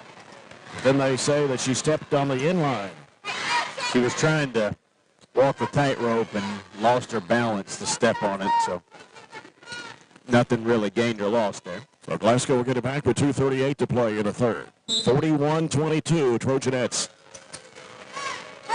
As they lob it out to England. England gets it over to Kirkpatrick. Oh, she lost. I don't know if she wanted to shoot it, and then decided, well, I need to pass it off because we're going to get blocked on me. It came back on the floor. Shelby was all over her there, had a hand in her face, and she was just catch and shoot mode until she realized it. Down to 2:28 to play in the third. Barren up by 19. Here's Burton with the basketball. Sends it down the left corner to Slagle. Back around the perimeter. Back out front is Burton. Taking it to the right side. Now reverses back out to Gerald's. Gerald's had it open looking at 3. Kicks it off at the baseline. Here's Elmore with a shot. No good. Slagle the offensive board. Back to Bird. Bird trying to backtrack into the lane. Gives it back over to Elmore on the left side. Elmore fakes one way, goes the other. Collision. Yep, it's going to be an offensive foul. That'll be the first one on Elmore. 3 on the Trojanettes here in this quarter. Riley Wilson will come back in the Trojan lineup here in the second half for Katie Jarrows. 2 minutes to play here in the third quarter. Barren County 41, Glasgow 22. Comes to Lightfoot on the near side. Lightfoot taking it down in front of the Glasgow bench. Scramble for the floor. Jump ball. Possession goes to Glasgow as Burton got down to the floor with Lightfoot to tie it up.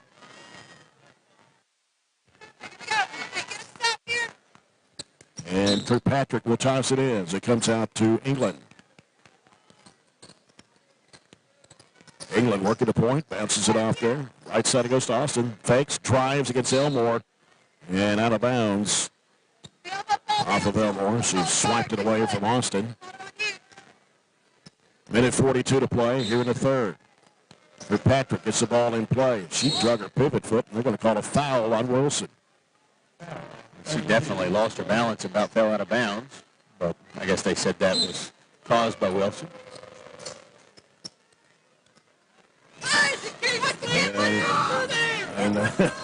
Yep, she's pushing off all right. Here's Kirkpatrick has a shot blocked by Bird and out of bounds. Strode's in there being physical with Riley Wilson. Pushing and shoving really is what it is. Patrick. It's going to go off the hand of Lightfoot as she was breaking to the basketball. We put a little pressure on their inbounds, and they hasn't really been able to run a smooth play, so they've had to toss it up top. Just a miscommunication for their 7th turnover of the quarter. Minute 25 to play in the third. Barren up 41-22. Here's Wilson against Strode. It's it over to Elmore. Fakes. Gets to the free throw line, into the key. Gives to McFall, who's back in the ball game. And here's Wilson. Fakes one way, goes the other. Puts up the shot. Puts it in. Pulled Strode out to about the 15-foot mark and took him baseline. 43-22. It ties her largest lead of the ball game at 21. England. And she double dribbled. We've had 2 double dribble calls. I'm not sure we've had 1 dribble call all year, have we? No, I don't think so. That matches their turnover total in the whole first half. They've got 8 this quarter and now 16 for the game. They brought Goodman back in along with Norris for Glasgow. 58 seconds to play here in the third. Here's Slagle with it for the Trojanettes. Wants to drive his Lightfoot. Kicks it over to Bird. Back out it comes to Elmore. Elmore looking inside. Out it comes to Slagle for 3. It's an air ball. Glasgow will have it with 44.5 left on the clock here in the third. The ball comes into Goodman. Gives to Austin. Austin working through traffic now. Takes it all the way down. Goes underneath. Puts up the shot. No good. And battle for the rebound. And coming out there with it is Addie Slagle. And it's picked off by Kirkpatrick, but she stepped out of bounds and tried to save it. And so it will stay with Barren with 30.5 left here in this quarter.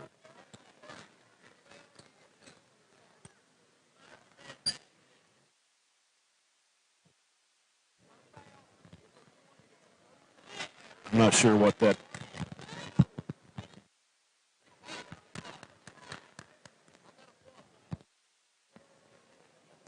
I haven't seen that called all year either. So I couldn't hear what he was saying. So Wilson was trying to take a charge. She didn't do anything intentionally, but they have given us a warning for a flop. A warning for a flop. I've never heard of that one before. Here's McFall trying to drive to the right side. Goodman staying with her there. Down to 18 seconds to play. Comes back out to Slagle. And now Slagle getting some pressure. Hands it back off to Bird. Trying to split the defenders. Throws up the shot and got it. Boy, that was a tough one. You got to be strong and tough to get that. 45-22. Kirkpatrick gets it across. Throws it away. Nobody there. 7/10 of a second to go. Usually you can't throw it all the way down in 7/10 and make anything happen, can you?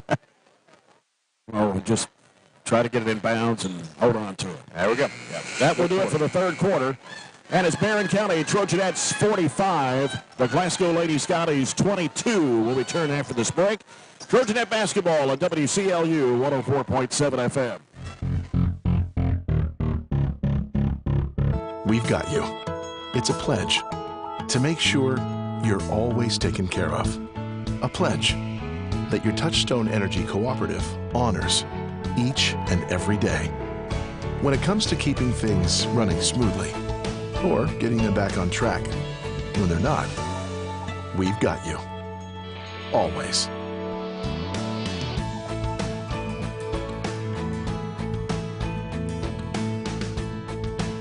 Extreme Health Club and Extreme Fitness for Women, both with 24-hour access. And Extreme Blend Smoothie Bar to help you refuel and recover. Over 8,000 square feet of weights in Extreme Health Club and ladies only at Extreme Fitness for Women, including tanning beds, both with access to saunas, infrared saunas, and the 90-degree saline therapy pool. You'll love the wide variety of classes with experienced instructors. Personal training is available and with the best in the business. Call or stop by today and see what everybody's talking about. Yeah. The fourth quarter. Jay Turner with Robert Bauer. Here courtside is Scotty Jim. This fourth quarter brought to you by CPC Commodities. Proven in our farm, made for yours. Couple of scores real quick. Clinton County 48. Cumberland County 36 in that 4 All-A Classic. And Warren East 54. Allen County Scottsville Girls 46 with 4 minutes to go in the ball game. Here's Katie Geralds trying to work into the right side of the lane. Dishes it in there to Atkinson. And what do we got? A travel? She got hit and knocked her off course and caused her to travel. Our 13th turnover of the game. Glasgow has 17, had 9 there in the second quarter, and only shot 22%. Barren County outscored Glasgow 17-5 in the third period. Here's Kirkpatrick with a basketball. He defended by McFall, drives the basket, trying to split the defenders, and a foul will put Kirkpatrick at the free throw line. So McFall, her first foul of the fourth quarter against the Trojanettes. 1 of 2 from the stripe tonight. Free throw is up, and it is no good.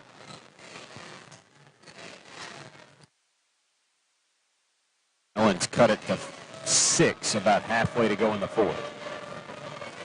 Second shot is good for Kirkpatrick. She scored 7 points in the second quarter. That's her first point of the second half. It is 45-23.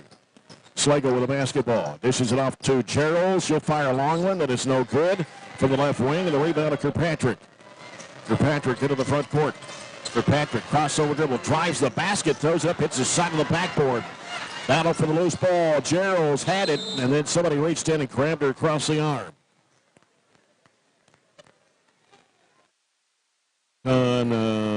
Norris. Her first, team's first in the fourth quarter.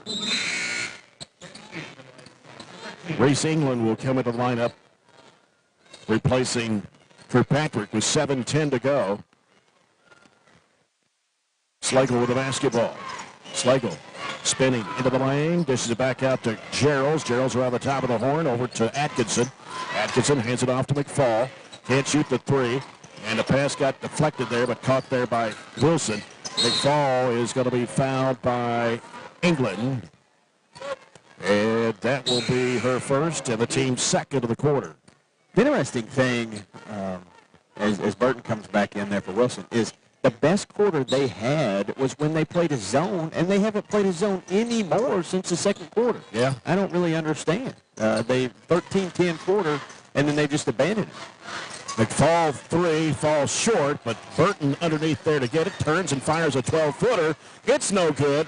Rebound Atkinson. She had it smack loose and scramble for it right underneath the basket. And it's going to go to Glasgow as Carly Hagan comes back to the lineup for Glasgow. She hasn't been on the floor in a while. No, started the game, but been out for a while. They go about 7-8 deep. That's about it. They go. Here's England throwing across to Lightfoot. Lightfoot will send it back to England. Atkinson has to be careful. She's got 3 fouls on her. And then they lose it out of bounds. Barren will get it as Shelby Bird and Katie Elmore will check back into the Trojanette lineup. And they will come in for McFall. And Gerald checks out. Hannah Bragg is in. Trying to see who all. Okay, we got Bird, Burton, Bragg, Elmore, and Atkinson on the floor for Barren. Elmore in the left wing, looking for Bird, cutting into the lane. in traffic and had the shot partially blocked. She may have got fouled there. And here's Austin in the front court. Crossover to them, back and forth. Backs away now. 6 minutes to play in the basketball game. Barren leads it by 22. Their largest of the night. But haven't scored in 2 minutes. Yeah. The ball was deflected by Atkinson, came back in the back court. Right foot, who has not scored in this game tonight. There's a pass picked off. Burton's got it. Burton's going to take it against Lightfoot. Puts it up, no good, but a foul. Lightfoot got her. That's her third. Usually you've got to just deflect that and go get it. She was so much in the passing lane, she just turned and grabbed it with 2 hands and took off. And so Mahala Burton at the free throw line. 0 for 2 tonight. Couple of baskets, though. Can stretch the lead out here with 5:40 to go. The first one is good.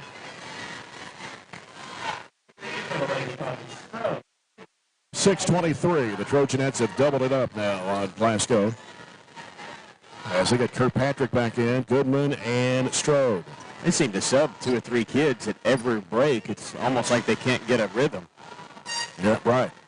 Burton hits both free throws.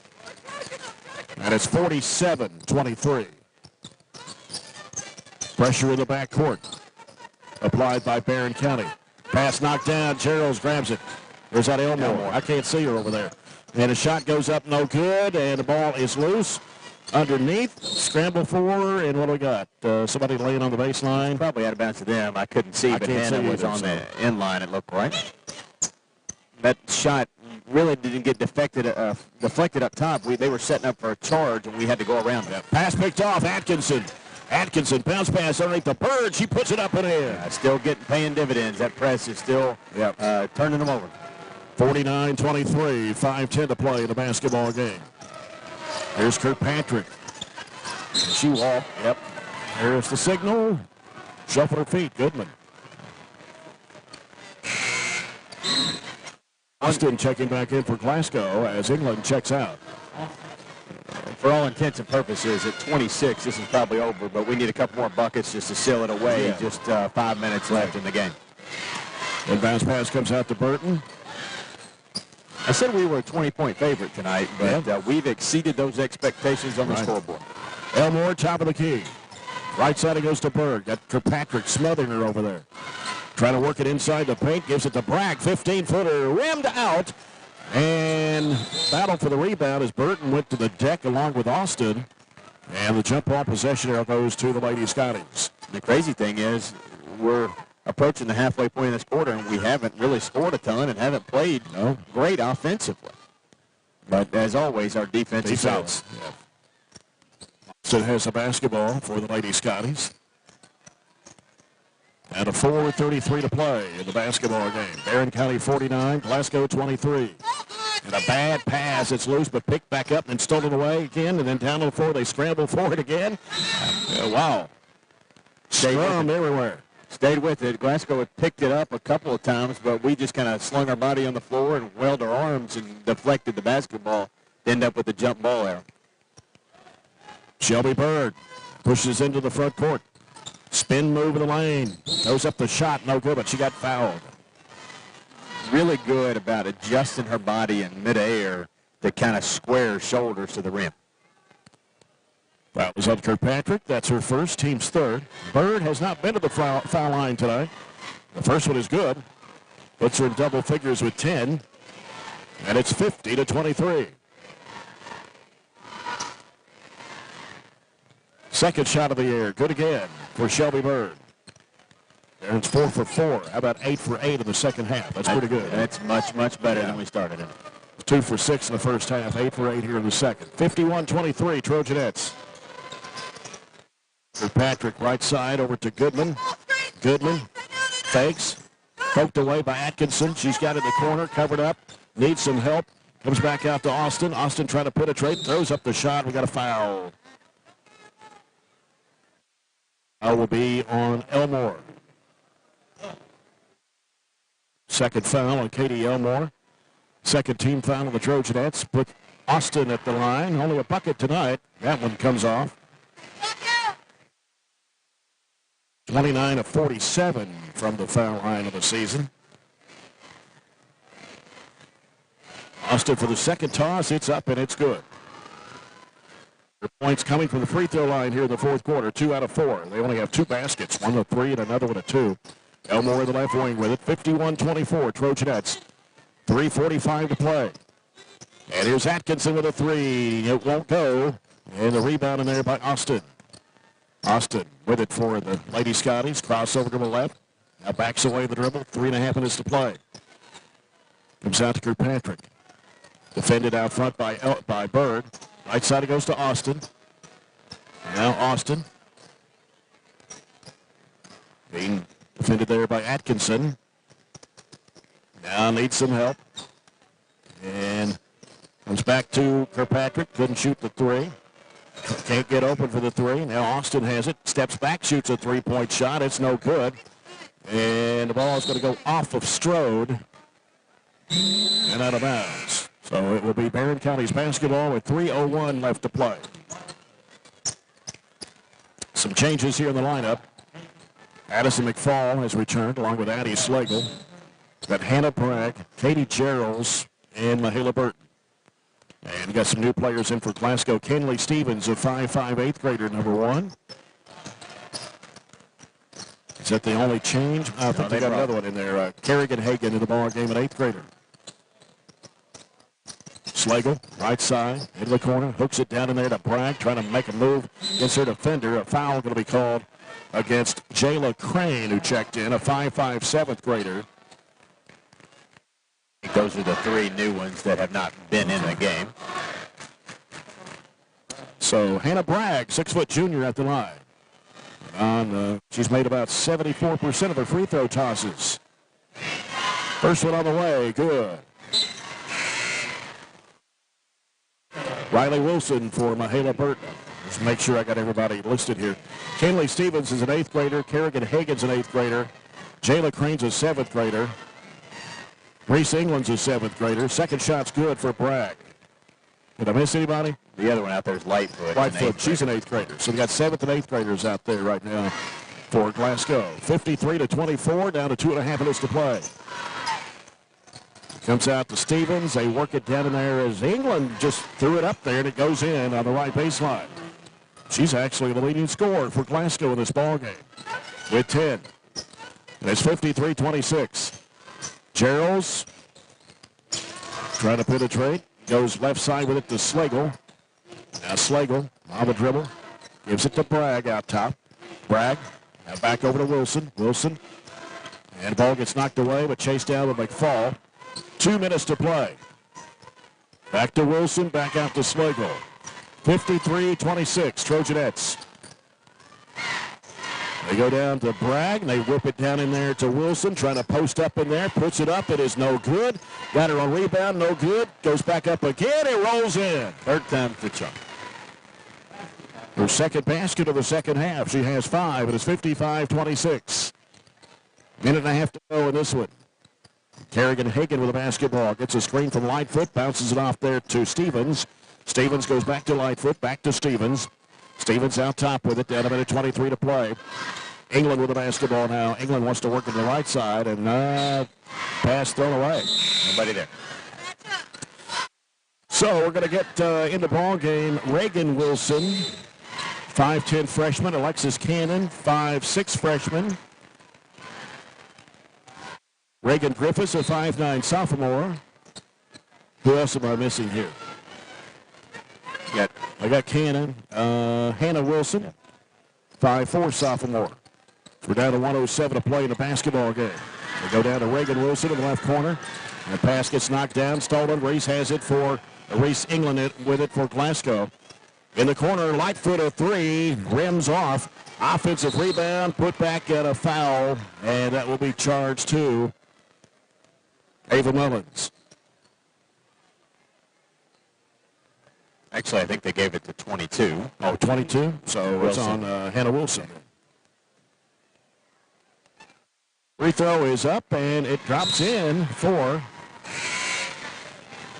Jayla Crane. And they get some more players in. Paige DeHaas, 5'11", 8th grader. Anna Jolly, number 50. 5'5" junior, and who else? 25, Carolee Gentry, a 5'7" 8th grader. Free throw missed. Rebound comes off. Cannon has it for Barren County. Here's Hannah Wilson. Pulls up, left elbow, fires, and hits.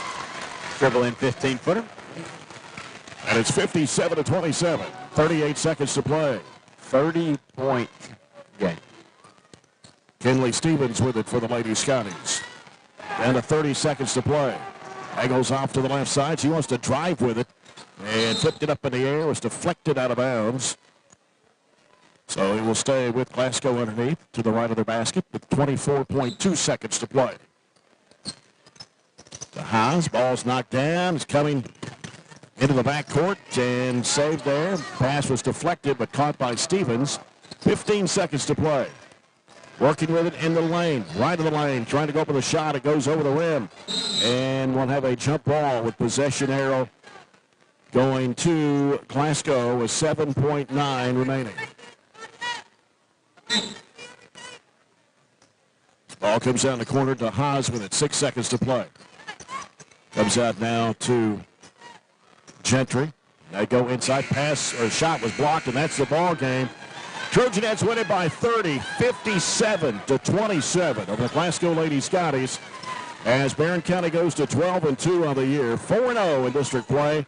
Glasgow drops to 2-12 on the season, 0-3 in district play. We'll get Coach Piper Lindsay over here for Coach's comments in just a second. Coach's comments brought to you by Edward Jones, financial advisors Jamie Harris and Sheila Perkins.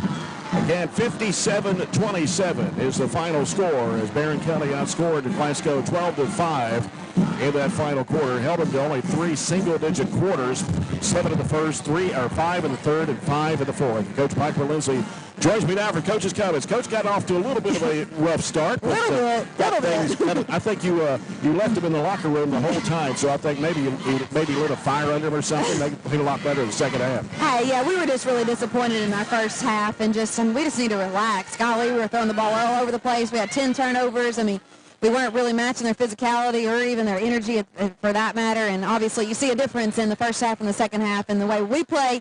Like we know how we're capable of playing, and with the effort and the energy and the intensity that we know we can play, we know we can beat it by 30 points. Well, I know the first half Glasgow hit 4 threes. That was their only shots they made in the first half. We had 4 threes in the first half as well. Yeah, and that was one thing. We just kept getting caught with our hands down. I mean, yeah, they're shooting 20% from the three, but when you don't have 2 hands in their face, they can probably make a few more than 20%. Right. So we had to make that adjustment. I feel like our closeouts were slow. We were just a step slow everywhere, and we just obviously had to make some adjustments and light some fires under their butts. And it worked. It did, yes, luckily. And it worked. Mm-hmm. Well, you go to 4-0 in district play now. That's a spot you want to be in. You still have Allen County, Scottsville to play, and then Glasgow again in a couple of weeks. Right. But I was trying to check on Warren East, and Warren East won by 15, looks like, over Allen County, Scottsville tonight. So they will go to 2-2 on the year, and Allen will drop to 1-2, Glasgow 0-3. And you may have a chance to see Glasgow again after 2 weeks. We got them 2 weeks, but then we may play them again in the district tournament at Barren County. But overall, I thought we really played well. Made our free throws the second half. We were 2, 4, 6, 8, 10 for 10 the second half. Wow. I know the first half we missed a couple. 2 of 6. Okay, yeah, I thought we did.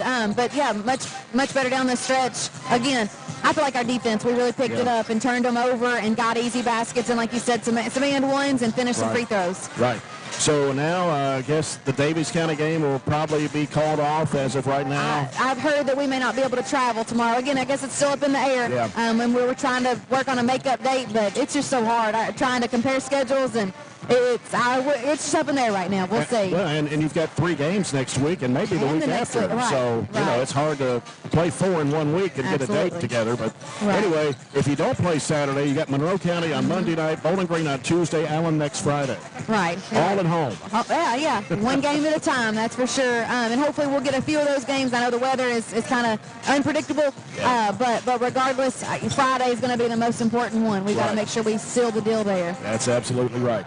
Well, congratulations to you, and hopefully we'll see you either Saturday or Monday night. All right, Jay, thank you. All right, Coach Piper Lindsay, the Trojanettes, they win at 57-27 over the Lady-Scotties to go to 12-2 on the year, 4-0 district play. Glasgow drops to 2-12, 0-3 in district play. We got the postgame report coming up next, brought to you by SCRTC. And it's Trojanet basketball here on WCLU 104.7 FM.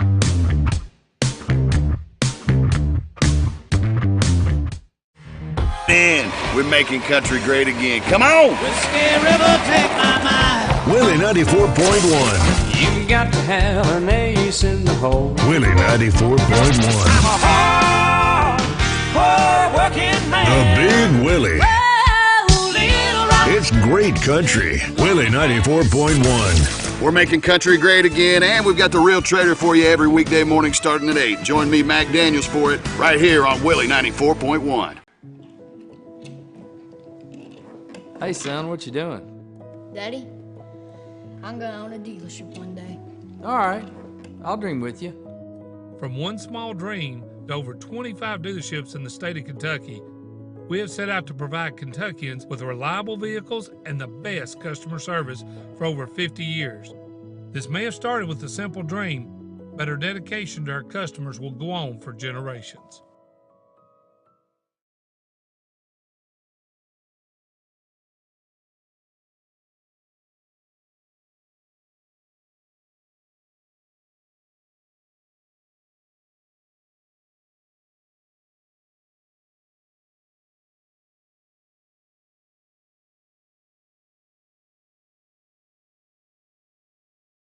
If you are a Glasgow EPB cable TV customer, here is some exciting news. The Glasgow EPB has partnered with American Cable, your local authorized dish network retailer, to help you save with TV packages as low as $91.99 a month with a 2-year price guarantee.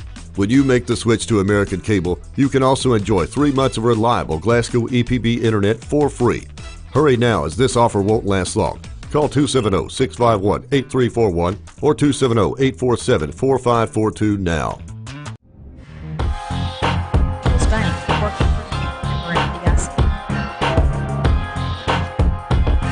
County Trojanettes 57, Glasgow Lady-Scotties 27. As we welcome you to the postgame report brought to you by SCRTC. SCRTC's alternative to cable is MyStream TV. Switch today and save on your cable bill. So we take a look at the postgame stats brought to you by Southern States Co-op in their new location on Cross Street. Barren County led 15-7 at the end of the first quarter, 28-17 at halftime, 45-22 after 3, and they go on to win by 30. 57-27. Glasgow had 7 field goals. 5 of those were three-pointers, 4 of those coming in the first half. And they were 8 of 11 to the foul line. Only one player in double figures. Reese England, a 7th grader, came off the bench to lead the Lady-Scotties in scoring. She had 2 threes, a 2, and 2 for 2 from the foul line, finishing with 10. Kayla Kirkpatrick had 8, 2 threes, and 2 of 4 from the foul line. A 3-pointer for Jordy Goodman. Cynthia Austin had 3 and a 2-point basket, 1 of 2 from the foul line. And Carly Hagan had a couple of free throws for 2. Jayla Crane also had 1 point for Coach Kelsey Kirkpatrick. Trojanettes had 20 field goals in the ball game. 5 of those were 3-pointers.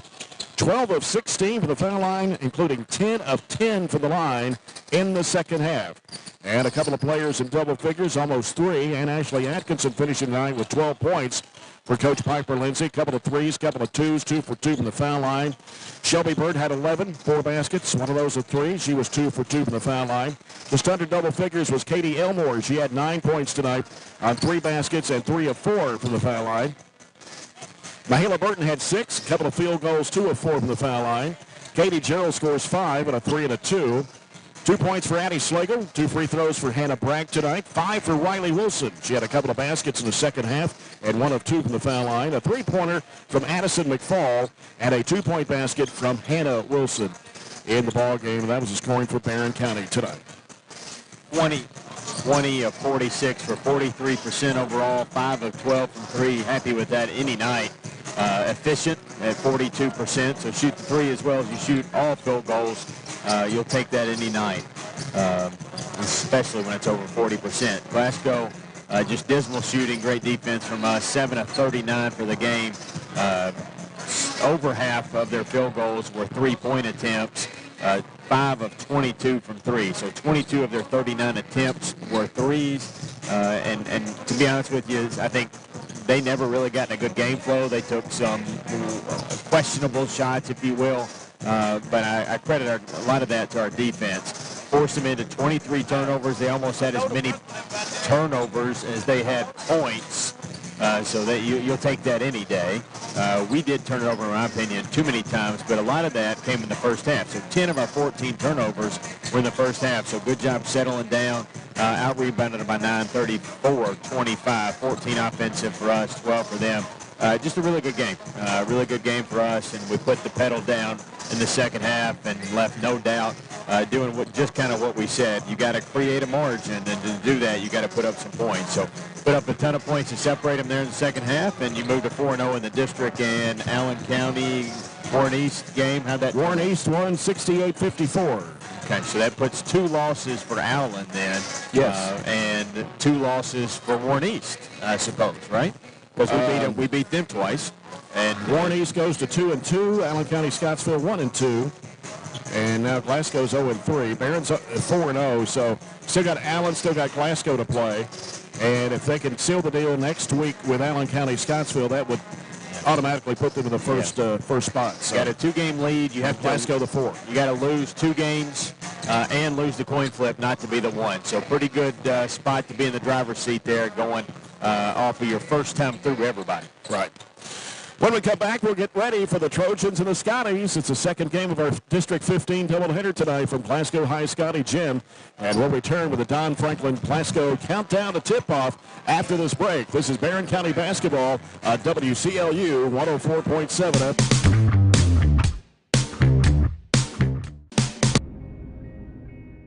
So Aero Safety is an international safety consulting company based right here in Glasgow, Kentucky. We offer a wide variety of services, ranging anything from safety training to administrative services like policy procedures. It's any manufacturing, any industry around our area, we can apply that. And we can also make everything site-specific to the customer. So we make sure we're incorporating the company's policies, procedures, applicable hazards, equipment, things like that, that it's make it more relevant and engaging for the customer. Aero Safety is here to keep your employees safe and keep your business headed in the right direction. Growing up is realizing that everyone who told you to eat your breakfast when you were little was actually eating this for breakfast. It's your turn to take your place at the breakfast table and savor the taste of culinary independence with freshly toasted bagels at McDonald's. Indulge in the breakfast you've always wanted and start the day off the right way, your way. Ba-da-ba-ba-ba. Hey Lindsay, it's been really hot, and with warm weather comes pests. Well, Billy, at Southern States, we have bug sprays and pest control products to use around your home. We want you to be able to enjoy the summer pest-free. And outdoor grilling season is also here. Everyone can get their propane tanks for your outdoor grills and fire pits filled at Southern States in Glasgow. Propane summer fills are also coming up. Call 651-6167 or 651-2159 for your local Southern States. And we are now on 120 Cross Street, just off 31E South. I just did it, but I waited way too long. Trust me, it's about time you left cable TV behind and started saving with MyStream TV from SCRTC. Already have TV with SCRTC and you still have cable boxes and wires everywhere? Talk to SCRTC about MyStream TV and compare it to your current service. The best thing about MyStream TV, you'll save money and get up to 1 gig symmetrical internet. Visit scrtc.com and click on the MyStream TV logo at the top to start saving on cable today. Coming at 6-8 overall, 2-1 at district play. Well, the Scotties and their first-year head coach and former Kentucky Wildcat basketball player Brandon Stockton. They're 3-10 overall, but they're 2-0 in District 15. The Scotties getting district wins over Warren East, 75-71 in overtime, and Allen County Scottsville, 74-64. Their other win is over Russellville, 54-49. Losses to Greenwood by 7, Logan by 8, Bowling Green by 32. Lost to Clinton County by 32. And lost to Rockcastle County by 17, Owensboro by 8, Caverna 61-27, Taylor County by 13, University Heights by 8, and Adair County on Tuesday by 24. This is just the second home game for last year's district champs. The other home game was against Warren East, and the last time these two teams met was in last year's 15th district tournament final, which the Scotties won 74-62. Glasgow finished with a losing record of 11-17 last year under William Buford, who's now an assistant at Warren Central. And at this year's current district standings, Glasgow 2-0, Barren County's 2-1, Warren East is 1-2, and Allen County Scottsville 0-2. And as Coach Warren Cunningham has mentioned in some of his post-game comments, he feels this year's district is the most wide open it's been in some time. But you want to win as many district games as you can and get the number 1 seed, as you could possibly end up playing Allen County Scottsville in the district tournament, who could wind up being the 4th seed. But definitely no pushover, and it's still a long time still until tournament time. And for Glasgow, their best player, Jarek Martin, he's slated to return and start tonight after recovering from a football injury. I think he's by far their best player. And if he's not considered their best player, he's their biggest difference maker. And to me, those are one and the same. The win we had last year to start the year was 10 in a row. We had won 10 in a row in Glasgow, and then they've won the last 2 games. He had 15 and 18, and in that district championship, he had the majority of the points he had. You know, I thought he just took over the game, and we didn't have an answer for him. And just to be honest with you, they put him through some individual drills right here at half court in their warm-ups. His cutting looks great. I mean, he looks like he's fully recovered, and I think the goal was probably to get him back for this game, and that's where they are right now. We have to have an answer for them defensively. They have a lot of size. We don't necessarily have size. And then you couple that with their athleticism, size, and their ability just to score in the paint. They don't shoot a ton of threes. They got a couple of kids that do, but Martin is not one of those. Martin didn't hit a 3 all year last year. He's not looking to shoot the 3. He's looking to take you off the bounce and really be physical with them. So tonight we have to answer that physicality bell. Can we hang with them in the toughness compartment? Can we hang with them in the athleticism department and really just get after it and win those 50-50 balls and those little bitty things that are going to make a difference when it comes down to it. And you agree, I agree. Warren obviously just said it. The district is wide open. The seeding to me doesn't matter a ton, but you have to gain things from each one of these matchups, no matter who you wind up playing at our place a little bit later in February. Yeah. Barren County is ranked 8th in the region. Glasgow is ranked 10th in this week's poll. Of course, that's without Jarek Martin in the lineup, and we'll see if that makes a difference here tonight. Trojans, of course, had Tate Spillman scoring 12. Joshua Decker had 11 in that game against Warren Central. Warren Central shot 62.2% from the field in that game over Barren County on Tuesday night. Hit 12 of 25 from long range. And in the game with Adair County, Glasgow actually shot 53.8%. They had 6 of 16 from the high of the arc. And JoJo Driver had 19. Landon Minton had 13. And Jeremiah Moore scored 11 in that contest against Adair County, who shot almost 55% from the field of that game and hit 7 threes. Cochran had 30. Lowy had 28 for the Indians in that contest. The Scotties are averaging 54.1 points a game. They give up 66.5. They shoot almost 42% of the field. They've made 52 threes at 25%, 65.5% of the foul line and 28 rebounds. And the Trojans are averaging 53.5 points a game. They give up 61.8. And shooting at 41%, hitting 62 threes on the season so far. That's at 24%. 60 free throws and 28.8 rebounds a game. And Robert's already gone over the keys to the game, brought to you by J&J Sales. The area schedule tonight brought to you by Aero Safety. We talked about the doubleheaders going on. Caverna at Hart, Allen County, Scottsville at Warren East, Bowling Green at South Warren, Greenwood at Warren Central, Logan County at Russellville, and the 4th Region All-Lake Classic at Todd Central. Semifinals, Cumberland County and Clinton County, Monroe County and Todd County Central. And a couple of girls' games tonight. Adair County girls at Casey County, Taylor County girls at Russell County. That's the area schedule brought to you by Aero Safety. Starting lineups when we come back after this break. It's the Trojans and the Scotties. Game 2 of a doubleheader here on WCLU 104.7 FM.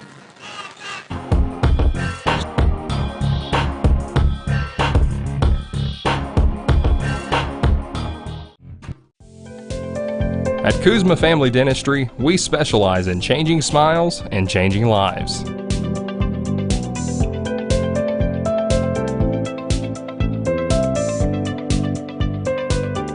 If you'd like to experience this wow factor transformation that not only can change your smile, but change your life, give Kuzma Family Dentistry a call at 270-651-2638. located at 501 West Main Street in Glasgow. If you haven't heard, there's a new approach to banking. It's called Kasasa, and you'll find it at the People's Bank.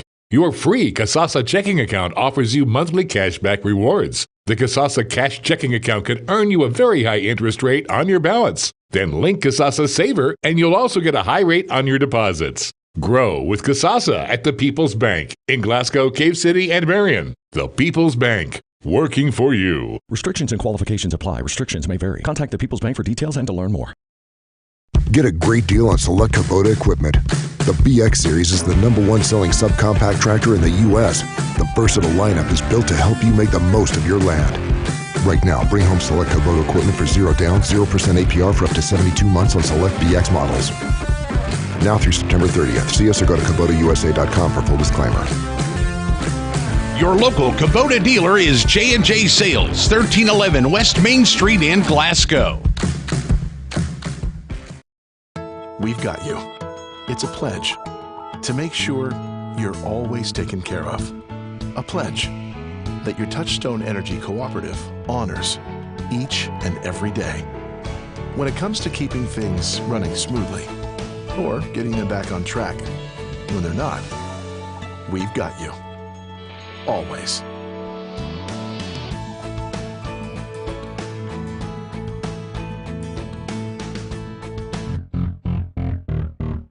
And for the Glasgow Scotties, under head coach Brandon Stockton, his assistant coaches are Cedric Vaughn, Matt Sexton, Randy Tepp, and Tucker Kirkpatrick. They'll start Jalen Bradley, number 11, a 5'10 sophomore, averaging 13.2 points a game. JoJo Driver, a 5'8 senior, averaging 12.7. Jeremiah Driver, 6'2 senior, 8.8 points, 5.1 rebounds. Jarek Martin, 6'5 junior, his first game this season. And Quinn Nunley, a 6' senior, 7.5 points, 5.4 rebounds a game. Barren County Trojans under 17th year head coach Warren Cunningham. His assistant coaches are Matt Gardner, along with Jared Browning and Gavin Withrow. They'll start Tate Spillman, a 6', 165-pound senior, averaging 11.3 points a game. Bray Bewley, 6', 140, a senior, averaging 6.6. Joshua Decker, 6'5", 235, and a senior, 10.4 points, 7 rebounds. Waylon Clemens, 6', 160, senior, 3.8 points a game. And Kate Hardy, 6', 150, a junior, averaging 9.6 points a game for the Trojans. As we get set for the Farmers RECC Jackie Browning Memorial Opening Tip-Off. And our first quarter of action brought to you by the People's Bank, working for you. The officials are the same ones we had at the girls' game earlier tonight. Brought to you by McDonald's of Glasgow. Barry Vincent, Tony Franklin, and Tyler Miracle are your officials for this District 15 matchup. Not the most people I've ever seen in here, but there are not many seats left. That's true. There was a district tournament a couple years ago where there were people sitting on the floor all the way around, and thankfully the fire marshal didn't come in here, but I've seen it a lot more people in here than it is tonight. But still a really good atmosphere. Obviously, both student sections have filled in nicely, and we expect a good game.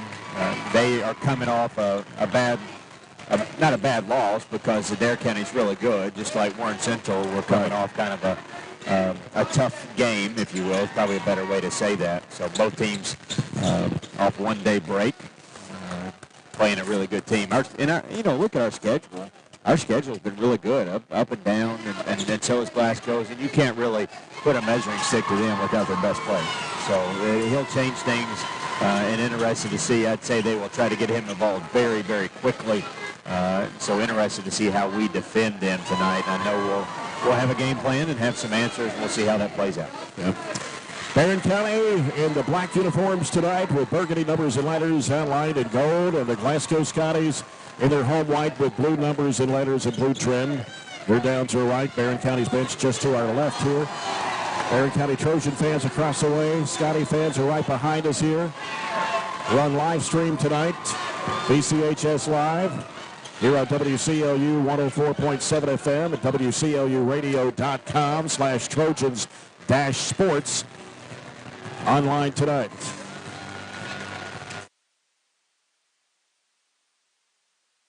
County out of the floor, ready to go. Joshua Decker will be in the jump circle for the Trojans. Go comes out. Jarek Martin playing his first game this season coming up. He said just had surgery about a month ago. And he seems to be no limp at all. He's just a good athlete. He's a good football player for them. Had a good game against us over at our place. See how the impact he brings. Quinn Nunley with a jump circle for Glasgow. Tony Franklin tosses it up. Glasgow gets control, and they will set it up. Shaylin Bradley has the basketball out front. He wants to drive against Bewley. And it's going to be you're going to call it a jump ball? Yes. Okay. Bray got him pinned a little bit there and forced him to come back down. So it's Barren County's basketball. Glasgow with full court pressure. Comes into Bewley. Man-to-man defense all over the floor. As Tate Spillman has it out top. Crossover dribble. Looking. The left elbow gives it over to Clemens and back out to Spillman. Left side it goes to Bewley. He's defended out front there by Bradley. Right elbow is Clemens. Clemens dribbling left, hands it back off to Spillman. Spillman, top of the key. He's picked up his dribble. Needs some help. Got JoJo Driver all over him. Gives it back to Clemens. And now Clemens out top will hand it off to Hardy. Hardy wants to drive with it. Trying to step back and shoot it. Can't. Bewley baseline spins. Fall-away shot comes up short. And the ball comes off to Nunley for Glasgow. Outlet pass comes up to Bradley on the right side. Bradley. Get rid of it over to JoJo Driver. Sends it back out front to Nunley. Nunley on the left side. Here's Martin with it, left corner, posted down in low there. They work it inside. It's put up and in by Jeremiah Driver. That's a tough matchup, and that's part of what their size does for them is give mismatch across the floor. Tate Spillman working against JoJo Driver. Now Spillman going back to the left side. He wants to drive with it. He's cut off in there. Out to Hardy. Long distance three. No good. Popped out. Ball gets tipped away. Hardy's got it back, though. And they'll reset it. Hardy, right side, Tate Spillman. Spillman gets a screen from Decker. Spillman now being chased out there. Decker, right corner, lets it go for three. It's in there. He can't step out. He hasn't a whole lot this year shot that three, but if you don't respect him and get out there, he will let it fly. Atchun Sadler, a three-point shot for Joshua Decker. It's 3-2, Barren County. Here's Bradley trying to step back, can't shoot against Bewley. Now JoJo Driver, bounce pass down in there to Martin. Oh, that's going to be an offensive foul. Spillman taking the charge. Tate slid over and sold it well. You can't just let him touch you and you fall. He really took that shoulder into the chest. As Hardy will inbound the basketball, comes into Bewley. He's picked up by JoJo Driver early in the backcourt.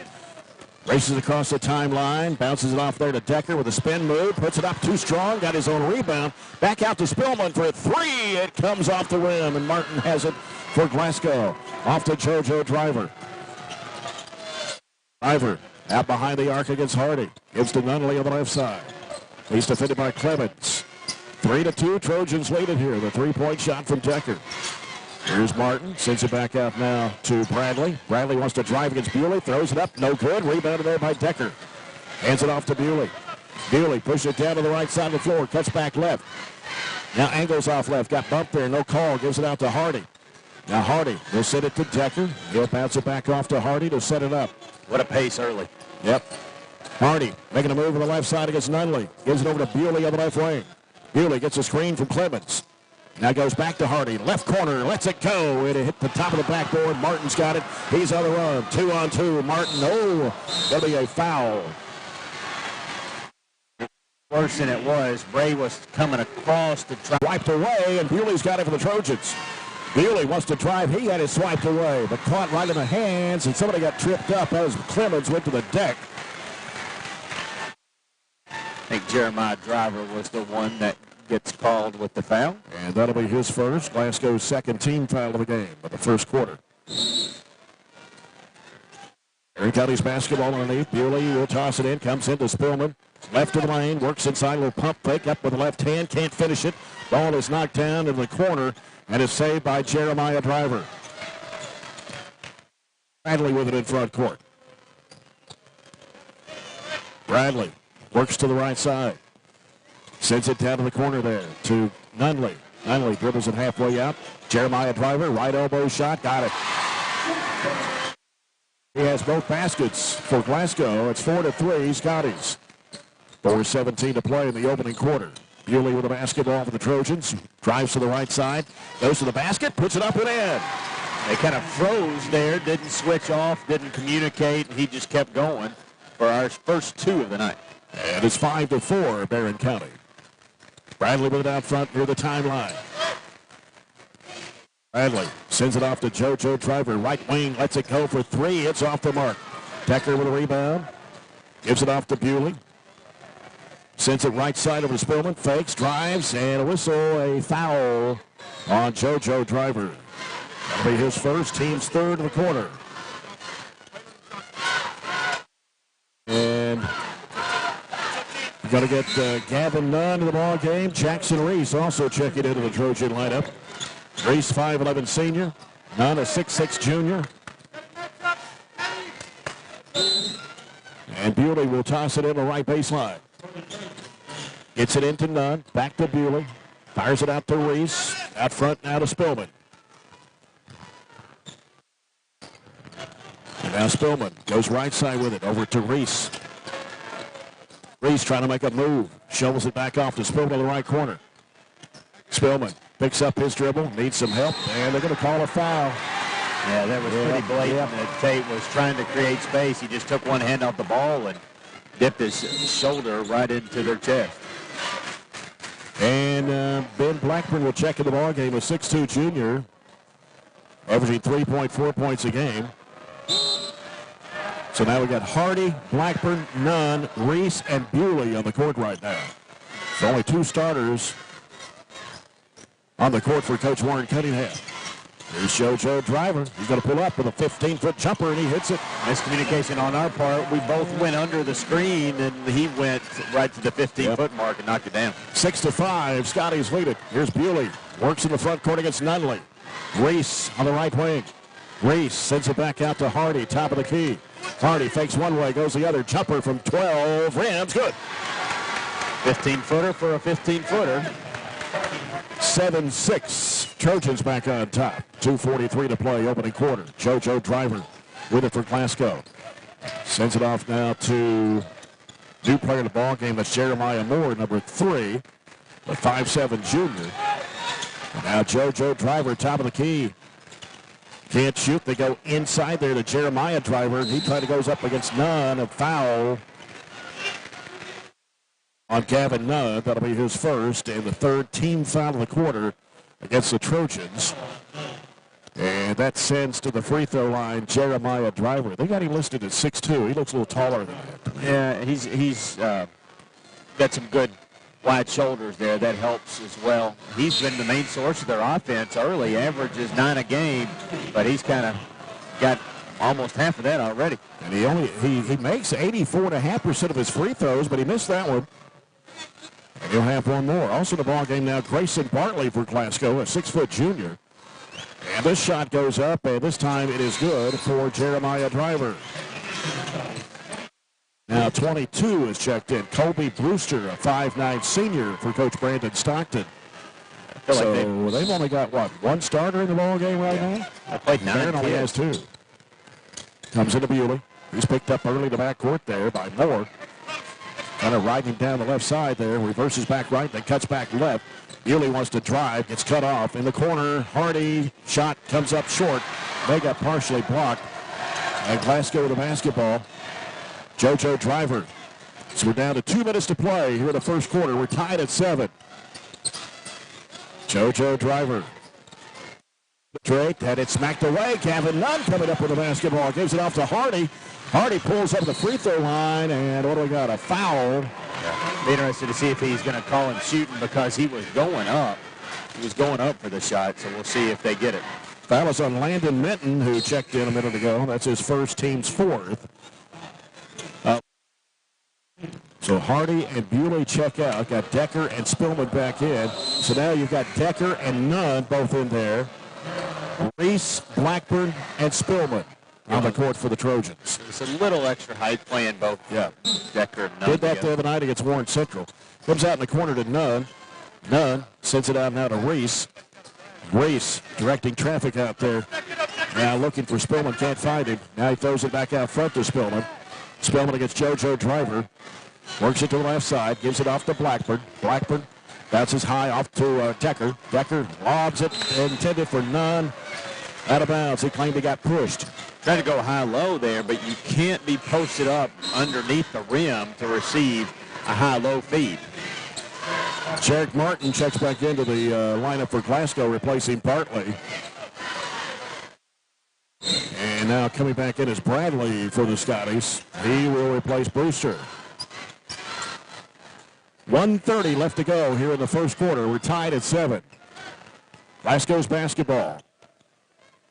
JoJo Driver. Brings it across against Tate Spillman. Takes his right side, picks up his dribble, bounces out to Bradley. Top of the key three over Decker. No. Underneath the basket, Jackson Reese has it for the Trojans.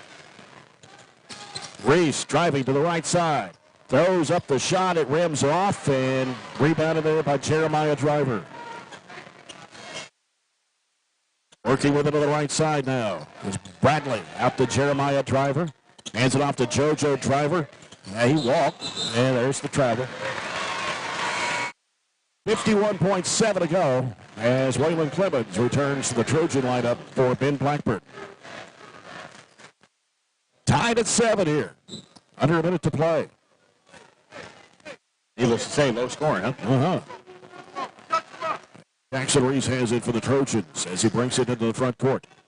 Bounce pass wide right, goes to Spillman.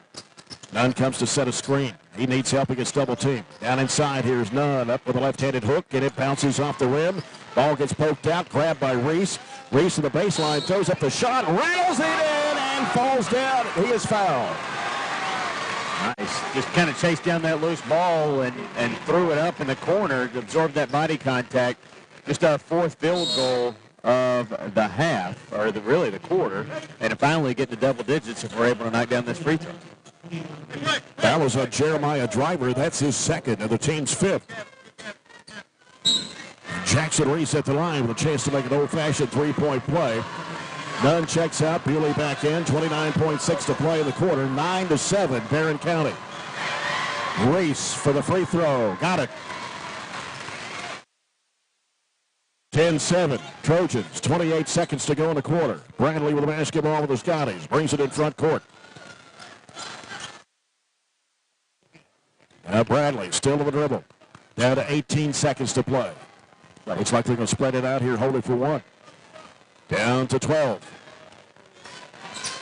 Denton comes up to set a screen. He dribbles right. He's going to drive with it. Throws up the shot. No good. Ball's tipped out to Spillman. 3 seconds. Ahead up to Bewley. Bewley's going to go for the basket. Puts it up and in at the whistle. Good job. At the buzzer, I should say. And that will end the quarter. And Barren County has a 12-7 lead over Glasgow at the end of one. We'll return in a moment. This is Trojan basketball at WCLU 104.7 FM.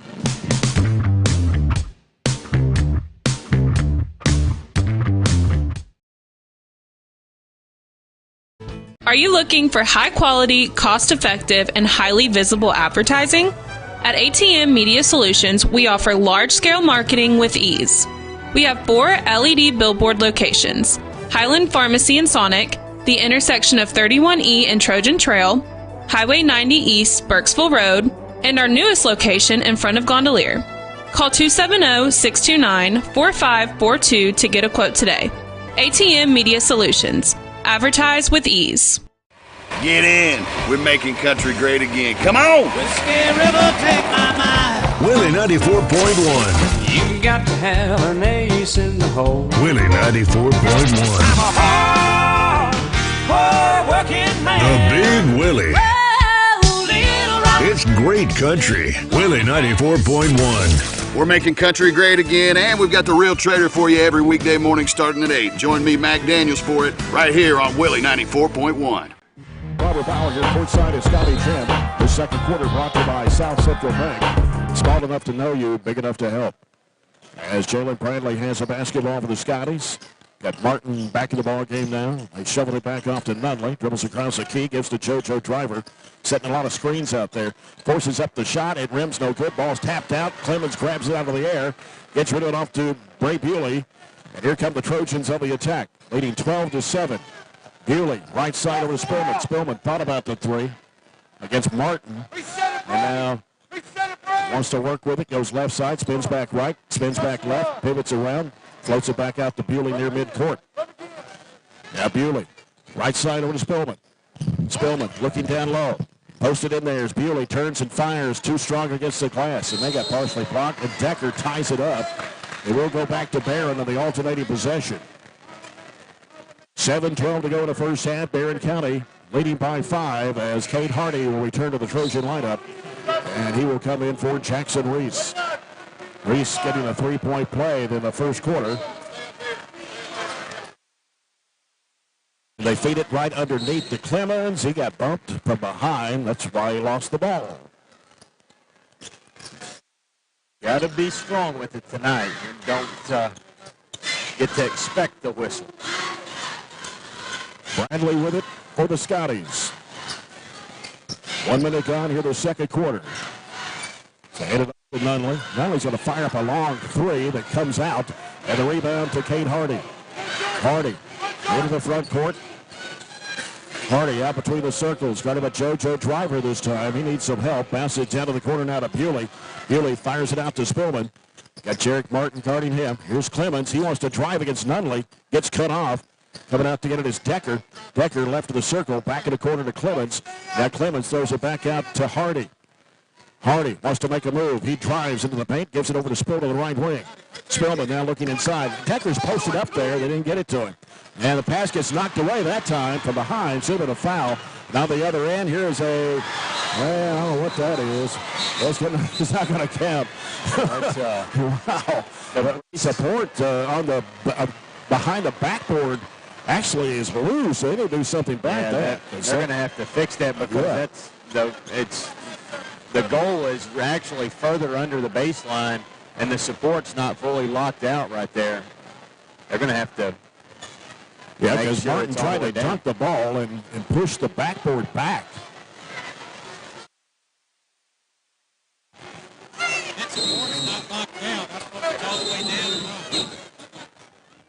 Don't have to fix that. It is loose. I think they're going to. So time is called here. Both teams have gone to their bench. They've called a time. Glasgow's called a timeout. Yeah. Now you can see how far that backboard's pushed back just looking at it from here. It doesn't look completely. No, it's not. I guess vertical. Well, I guess. Perpendicular to the baseline. So, but that's a mechanism. It's all chain driven with a motor and electric control from a control box down there. So I don't know if they're going to look at that or fix it or whatever. The question was, Martin did hang on the rim there for a little while, but I do think he was trying to safely come down because the goal gave with him. The goal gave with him, and then the backboard started going back. It's been. I guess Brandon was playing when it happened, but it's been 25 years ago. They broke a backboard over here. The Key kid from Tony Key from Russellville broke a backboard, and I think they had to go down to middle school and finish the game. So, I'm not sure what will have to be. You can see the brace on the back side there. It's kind of bulged out a little bit. Yeah, which would mean the goal has to come forward a little bit, and so the goal has to come forward. The support locks back out. I really can't draw it out on a piece of paper for you, but listen to see what he says the here. Officials are gathering with the head coaches to see what they're going to try to do here. Tony Franklin explaining to Coach Cunningham and Coach Stockton about what. I don't know if we have a good answer here or not. They're not going to let them play until that support gets locked out. And it looks like, if you see it, clearly my engineering degree is far from what it was. There's a pin up there that may have come loose and needs to be locked out. And I think they made it worse there, getting it hung on the wire, but maybe got it locked out all the way. So we'll see. It's just like that Yeah. See that piece coming out, and the wire is kind of hooked behind it. Yeah, I don't think seems like it needs to be pushed in. But anyway, I don't think you can just have somebody jump up there and test it to see if it's locked out or not. They may have to bring a lift in to go up that high. You don't have a tall enough ladder to get up there and take that wire around that little piece right there.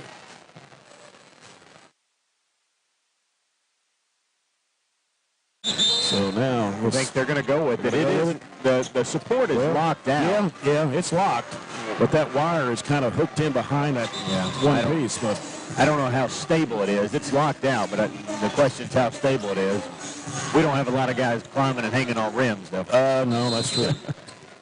All right, we get back to action here. 6:17 to go in the first half. Barren County with a 12-7 lead. Ball comes into Spillman. He hands it back to Hardy. Goes back to Spillman. Spillman gets it across the line. Here's Bewley. Dumps it on the right side wing. 3 in the air. No good for Hardy. And the rebound put back up. No good. Spillman got the rebound. Goes to the floor. And we're going to have a foul on the Scotties. And they're going to put this one on Bradley. His first. Team's first of the second quarter. And Bewley will toss it into the right baseline. Beats it right underneath. Good pass, but they got a layup. We just got away from us. Yep. Spillman back out to Bewley from Hardy. He's guarded out there by Bradley. Works to the left side, reverses back right. Backdoor pass. It's Hardy off the glass. No good. And the rebound tapped up in the air. And Glasgow has it going the other way. Missed opportunity right there to pull out to a 7-point lead. Yeah, good look. But neither team has scored here in the second quarter. That is true. 12-7. Yep. And there's a fall-away shot going down for JoJo Driver on the baseline. 12-9. Not bad defense, but just their fourth field goal of the night. And here's Bewley. Throws it across over to Hardy. Hardy bounce past Spillman. He's open. Lets it go. Three-pointer. In and out. And the rebound comes off to Martin for Glasgow. Lid on it right now. 0 for 5. Here's Bradley. Hesitation move. Backs away of the dribble against Bewley. So come down to the 5-minute mark. Here's JoJo Driver for 3. It's no good. Rebound comes off long to Bewley. Now Bewley into the front court with it for the Trojans. Angles off right. He's going to drive to the basket. Puts it up and in. He looked like he got fouled on that one, too. Tough shot. Just hesitation from the top of the key. It took his man to the rim. 14-9. Bewley has scored 6. Right side with it. Glasgow's JoJo Driver. Out to Martin. Swings it in the left corner.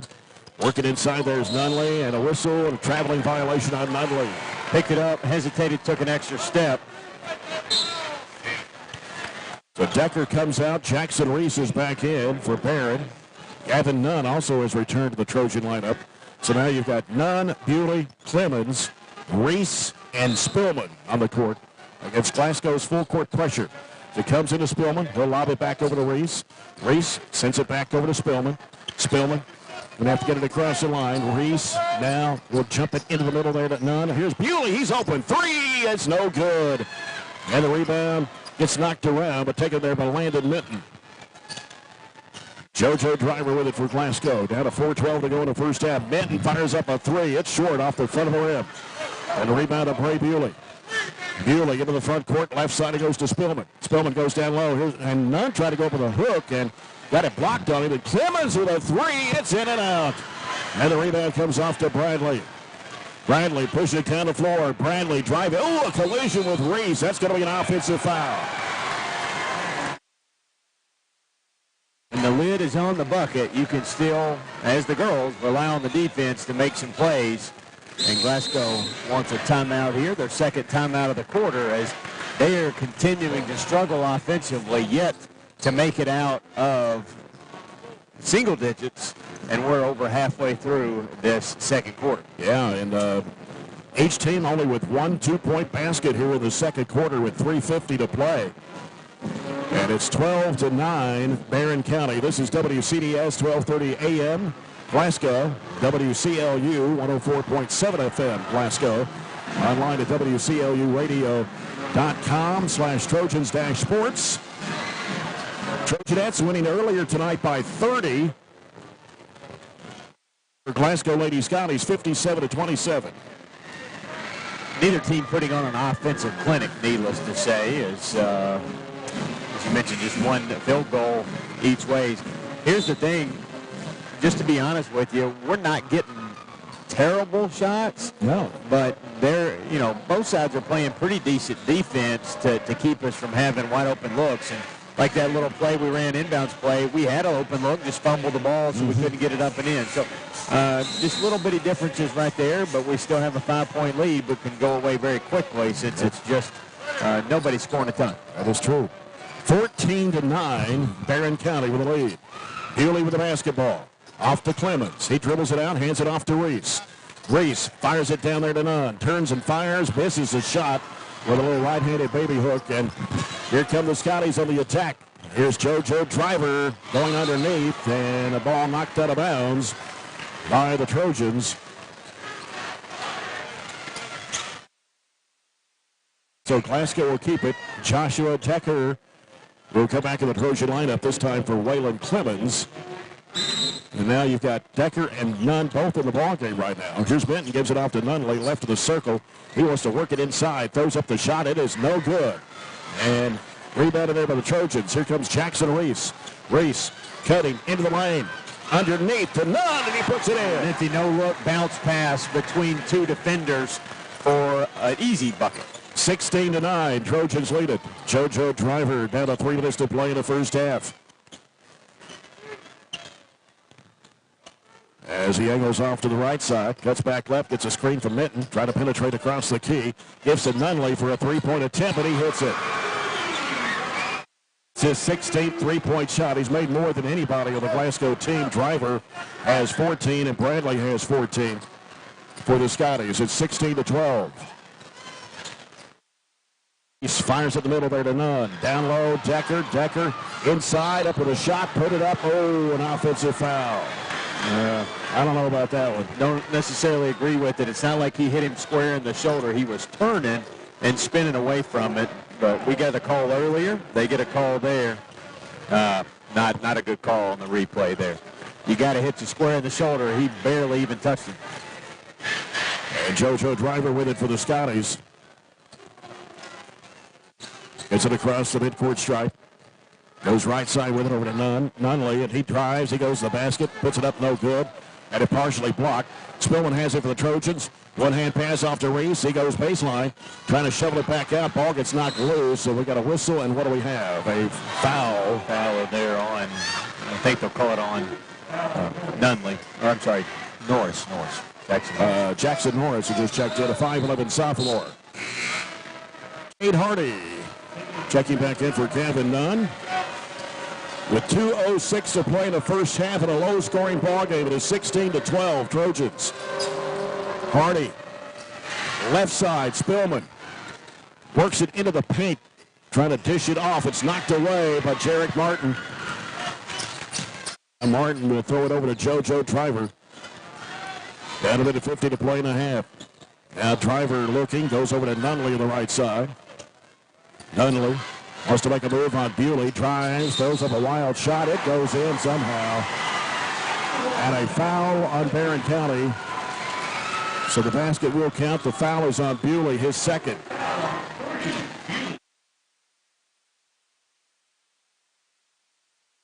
His second basket of the quarter.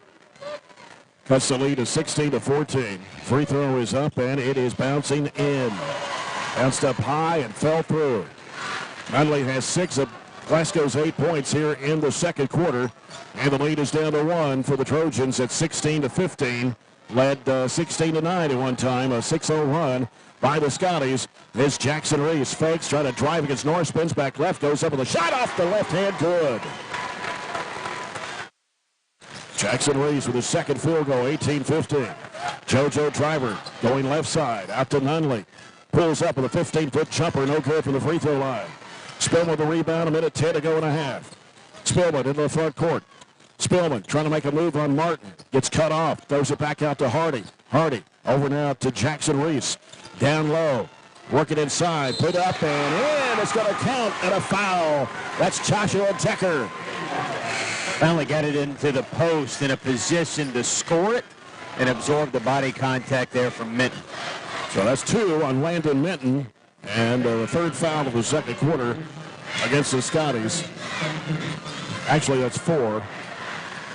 And Joshua Decker at the line, a 60% foul shooter on the season for the Trojans to pull out to another 6-point lead here. He misses it, and Martin gets the rebound. 5-point lead for the Trojans right now, 20-15, a low-scoring game here. Just 52 seconds to play in the half. Martin sends it off right side to JoJo Driver. Driver gets a screen from Minton. Backs off, they skip it down low. Nobody there to get it. Too wide for Minton. It goes out of bounds. Barren County with 40.2 to play. Largest lead has been 7 of this one at 16-9. And the lead is 5 at 20-15. Been a while since we've had a low-scoring game like this. Yeah. Bounce off the right side. It goes to Spillman. Spillman. Decker comes to set a screen. And then they're going to say it went off Minton and out of bounds. Spillman went to the deck on the sideline here. It's either a foul on them or just a simple out of bounds. There haven't been a ton of fouls called this half, just 6 combined. 26.7. Spillman having trouble getting the ball in play. Second timeout call by Coach Warren Cunningham. Just in the nick of time. We didn't really have many good options that we trusted. So Warren bailed us out there with the timeout right next to the official. An easy one to get to save a turnover. Allen County Scottsville leads Warren East after one period, 11-9 in the boys game. Low-scoring game there, too. And just got word that Glasgow schools will be out tomorrow. They'll have an NTI day because of the weather. Barren County is out tomorrow as well. I don't see how anybody really can risk going, especially the day and age we have now when you have NTI and you know, you can work from home and the technologies that we have in place. You know, when you're at 6 o'clock in the morning, it's coming in. It's just not really a risk you can take. According to Brandon Combs, the AD at Warren East, they've taken about 25 threes already in that game in the first quarter. Wow. CS over Warren East. We're down to 23 seconds to play here in the first half. And it's a 20-15 Barren County lead. Spillman. Got to get rid of it. Bounce pass off to Hardy in the right wing. Down to 12. Decker something's got a screen but rolled off. Throws up the shot. It is no good, but a blocking foul will be charged to Brewster. Tried to slip in underneath. We slipped the screen, got it to Decker, and then Brewster tried to slip in and convince the official that it was a charge. It wasn't. And Decker at the line for 2 shot. He missed his only one a little bit ago. First of 2 on the way. Rams good. He's got 6, and it's 21-15 Barren County. 8.7 seconds to go before halftime. Second shot for Decker. It's in the air, and it rims good. Back to a 7-point lead, their largest in the ball game. Here comes Driver. Driver trying to take it inside, gets cut off. They go over to Nunley for a long 3, and there's no good at the buzzer, and that's the end of the first half. Barren County has a 7-point lead here at the break in a low-scoring basketball game against the Glasgow Scotties. It's Barren County 22, Glasgow 15. We'll come back with our halftime report after this break. This is Trojan basketball on WCLU Radio 104.7 FM.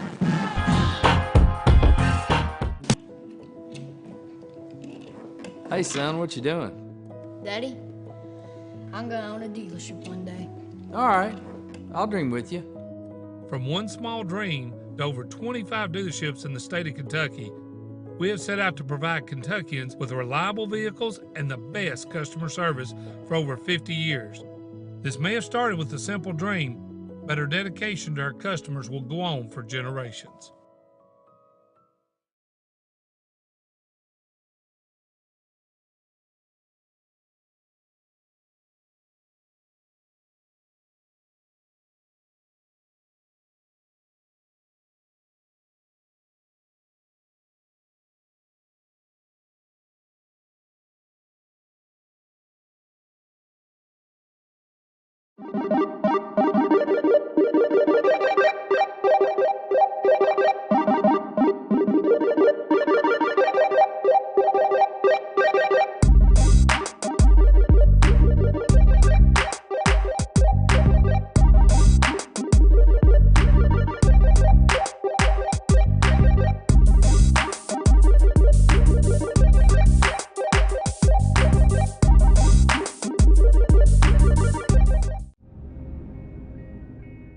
So Aero Safety is an international safety consulting company based right here in Glasgow, Kentucky. We offer a wide variety of services, ranging anything from safety training to administrative services like policy procedures.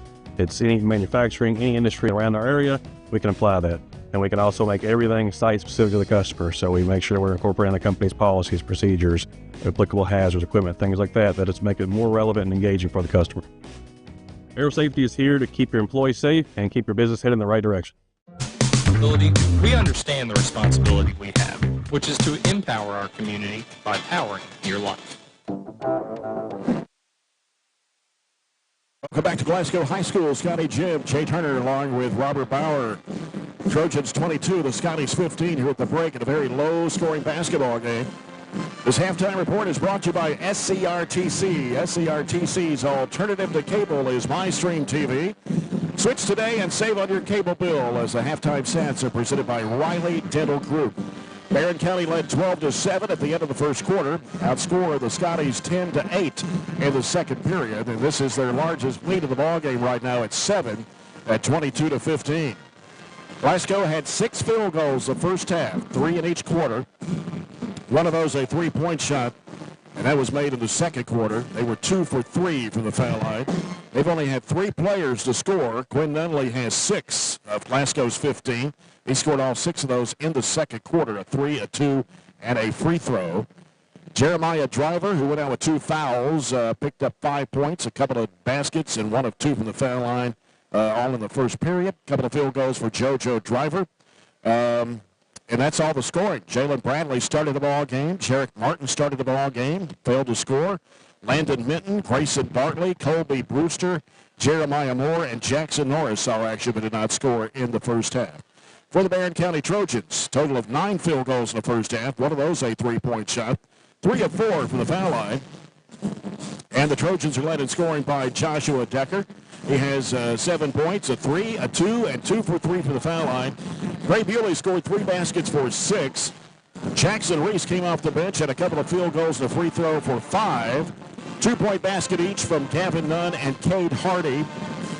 Tate Spillman, who's the leading scorer on this Trojan basketball team, has not scored in this game so far. Neither has Waylon Clemens, who also started the ball game. And Ben Blackburn saw some action but did not score in the first half. And I don't know if I was really expecting a low-scoring game like this or not, but it's been up and down. Well, you know, the best thing about it is we've been in situations where we have not scored the ball well, but the complete opposite has happened for the other team, and that's resulted in some lopsided efforts for us this year.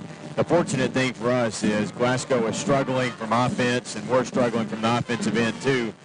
Both teams actually shot 33% in the first half.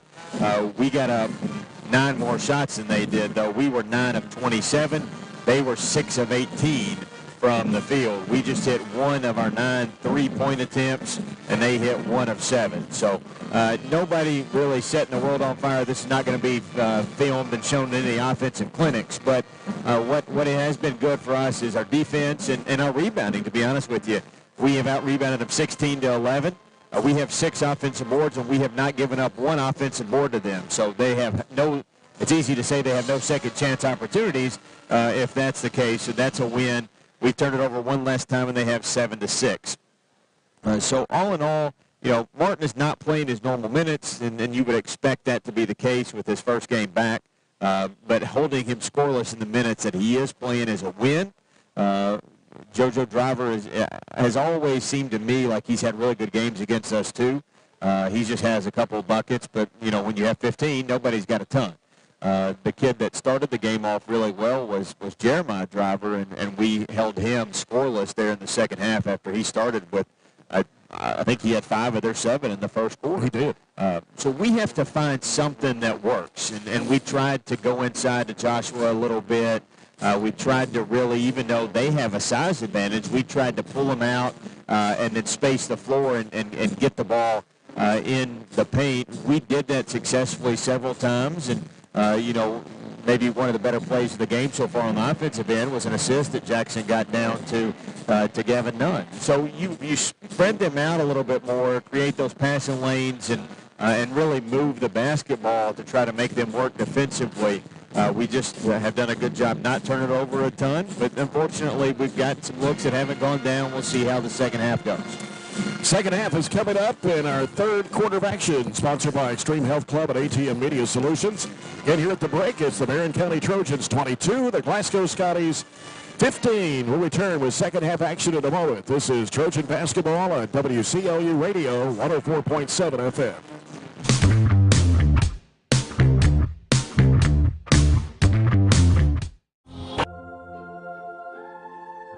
Growing up is realizing that everyone who told you to eat your breakfast when you were little was actually eating this for breakfast. It's your turn to take your place at the breakfast table and savor the taste of culinary independence with freshly toasted bagels at McDonald's. Indulge in the breakfast you've always wanted and start the day off the right way, your way. Ba-da-ba-ba-ba. Hey Lindsay, it's been really hot, and with warm weather comes pests. Well, Billy, at Southern States, we have bug sprays and pest control products to use around your home. We want you to be able to enjoy the summer pest-free. And outdoor grilling season is also here. Everyone can get their propane tanks for your outdoor grills and fire pits filled at Southern States in Glasgow. Propane summer fills are also coming up. Call 651-6167 or 651-2159 for your local Southern States. And we are now on 120 Cross Street, just off 31E South. Reliable internet and great customer service? Two things you'd like to have? I'm talking local service and quick response when my internet is out, which never happens, by the way. That's exactly the type of customer service you get from an awesome internet provider like SCRTC. Not only do they provide gig speed and superior Wi-Fi solutions, SCRTC backs it up with phenomenal customer service. That is true value in an internet provider. Go to scrtc.com and get yours with an unmatched service guarantee. At Kuzma Family Dentistry, we specialize in changing smiles and changing lives.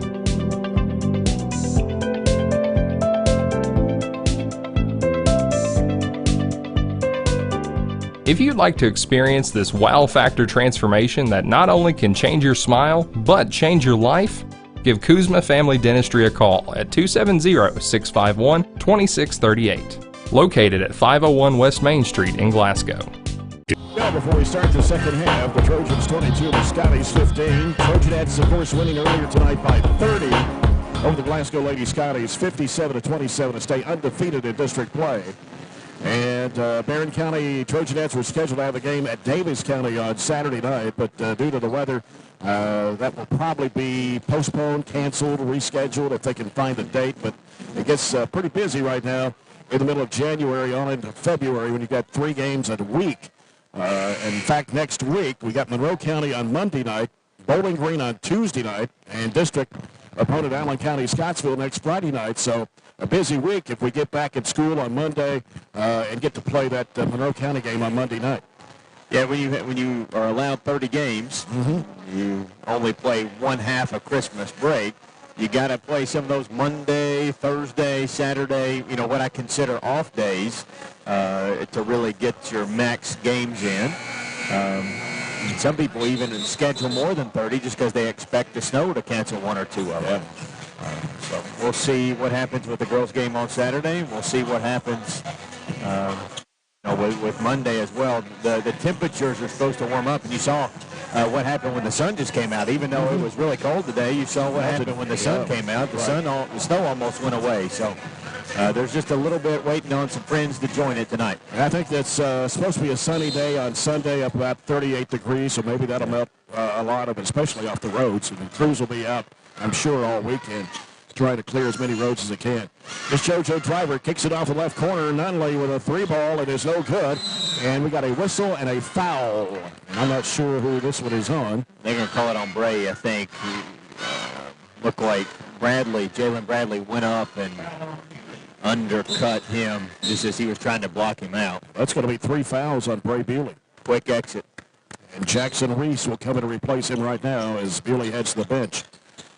Comes out to Jeremiah Driver. He's playing with 2 fouls. So does Bradley. So does Minton. He has 2 as well. There's a walk. No call. Here's Nunley. 15-footer good. Nunley with his 8-point. 22-17. 30 seconds gone here in the third quarter. Spillman with the basketball. Dumps it into the high post there to Clemens. Clemens in the key, turns, hands it back off to Spillman. Left the three. JoJo Driver applying pressure out there on him. Right side it goes to Jackson Reese. Now Reese putting down the dribble, hooks it down, always batted away, stolen by Nunley. They try to go to Hardy with it on the feed. Hanging it off the right side. They go off to Driver, slides over, three-point shot in the air, good. And what we got here? Delay of game warning. Delay of game warning. Cut the lead to 2 all of a sudden, 22-20. And that's what I was kind of meaning when I talked about the girls have to score enough points just to get a margin, right? Well, we haven't scored enough points at all, so just a couple buckets, and all of a sudden your lead's gone. Yeah, full court pressure by Glasgow comes into Reese. Reese fakes the pass and comes up the sideline. Right side got bumped in there. Ball got taken off the hand of Nunley. He goes to the deck. He's shaking up just a little bit, but getting up. And here comes Bradley with it now. And a chance here for Glasgow to tie or take the lead on a three-point shot. And official time is called here as Jeremiah Driver seems to be shaken up a little bit. He got up here a second ago, and I don't know what happened, but he's going to head over the bench. Landon Minton will come in to replace him. It's a halftime score. Allen County Scottsville boys lead Warren East 31-26.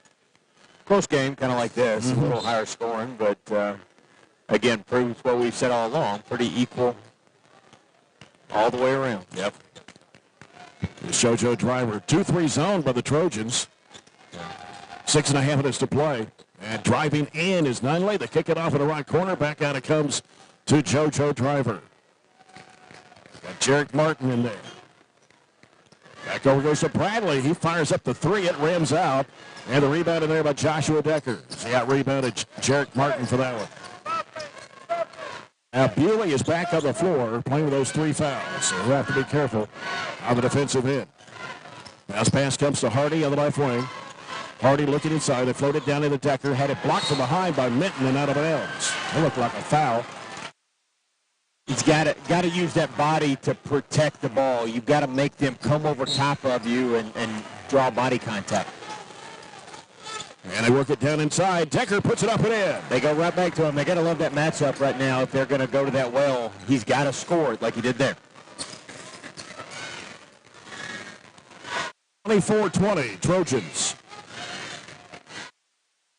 Pass picked up by Bewley. Bewley will hold up now.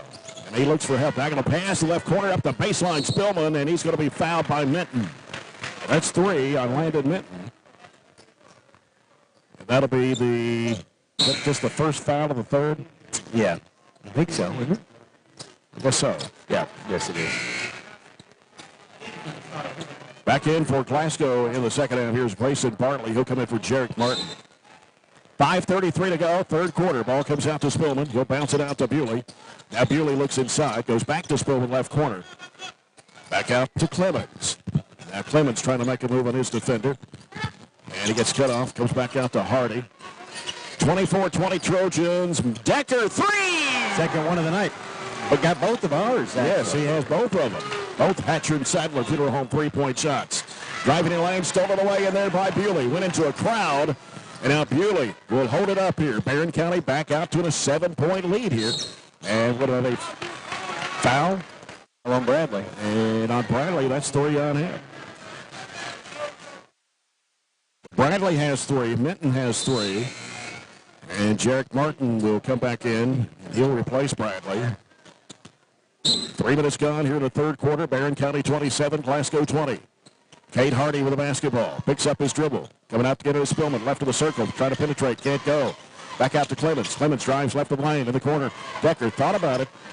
And now gets rid of it. Back out to Clemens. They'll reset it here with Bewley. Back left side. Decker. Now gives to Spillman. Penetrating in the lane. Kicks it off left corner. Clemens a 3. Air ball. Here comes Glasgow on the attack. JoJo Driver. Fires it in the middle there to Jeremiah Driver. Blocked from behind by Decker and out of bounds. Good pass, but excellent catch-up there to block it from behind. Very clean block. 4:29 to play here in the third quarter. Barren County 27, Glasgow 20. And Glasgow having trouble getting the ball in bounds. They finally do out to Jeremiah Driver. He'll give it to Nunley. Nunley back over to JoJo Driver. JoJo Driver dribbles across. Down back to a man-to-man defense. Right side it goes to Nunley. Nunley gets a screen from Jeremiah Driver. Long distance three off the mark. And the rebound comes off to Cade Hardy for the Trojans. He gets bumped there, but JoJo Driver, no whistle. He's trying to penetrate in the lane. Goes off the left side, goes off Bewley and out of bounds right to the Barren County bench. Make the easy pass. Tate's right there beside him. Make the easy pass instead of making it across the floor there. 3 turnovers in this quarter for us. Jackson Reese back in the lineup now for Coach Warren Cunningham. Stole some minutes there with Bray and his 3 fouls, so we'll get him out there in a break. There's JoJo Driver with it for the Scotties out front. Going over to Jarek Martin, back to JoJo Driver. Left side it goes to Nunley. They feed it inside, and here is, that should be a double dribble. They go up with a shot, and it rims in for Jeremiah Driver. Got to get that loose ball, too. Yeah. We had an opportunity and just didn't. 27-22. Glasgow trailing the Trojans by 5 here. Here's Cade Hardy, top of the key. Now gets rid of it over to Clemens on the left wing. Clemens on the dribble, left to the circle, backs away now. 3:15 to play in the third quarter. Barren County up by 5. Clemens works out front, takes it to the right side, sends it off to Hardy. Hardy trying to get a screen set there by Spillman. Now he'll dribble off, curls around to the top of the key, and forced up the shot, but he's fouled. Foul will be on JoJo Driver, his second. It's a clear foul. I mean, he raked down across his arm there and deflected the shot. Not really even deflected the shot, but he affected the shot. How about that? Yeah. Cade Hardy at the line for 2 shots. The first one is good. Gavin Nunn and Ben Blackburn check into the Trojan lineup here in the second half for Waylon Clemens and Joshua Decker. 28-22, Barren County. Second shot for Hardy is good. Back to that 7-point lead. We've had several 7-point leads. Just can't push it out anymore. Yeah. Need to stretch it, don't we? Down to 2:52 to play in the third quarter. Here's Jarek Martin with the basketball out front with it for the Scotties. He gets rid of it over to Nunley. Nunley wants to drive. He'll go up over Nunn, and it won't go. Ball's tipped out of bounds. Looked like Jeremiah Driver was over the back. They could have called a foul there, but anyway, Barren County will get the basketball with 2:41 left to play here in the third period. Chance to stretch it to double digits with the 3, but we'll take a bucket just to keep adding to it. They brought Colby Brewster back in the ballgame for Coach Brandon Stockton. Here's Jackson Reese out front with it for the Trojans. Sends it off to Tate Spillman. Spillman still has not scored in this game. Here's Reese, long range right, looking. Now fakes one way, goes the other, gives it off to Blackburn. Blackburn will fire it off in there to Hardy.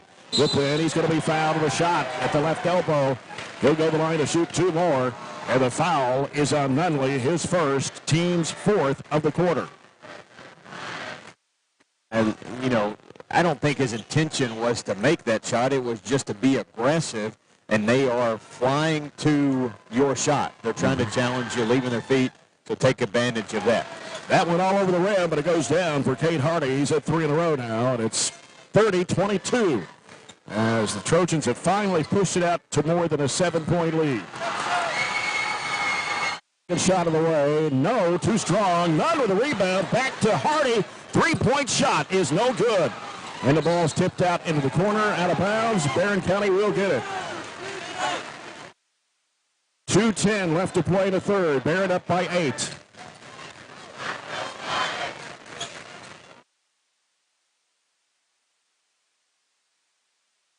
And it'll be Spillman to toss it in. Spillman looking. Floats it way out front to Hardy. Hardy back in the corner. Spillman. He'll circle around. He got fouled out front there by JoJo Driver. He kind of threw that shoulder into him, and he's picked up his 3rd. That'll be free throws, too, won't it? 5 yes, fouls? It's 5.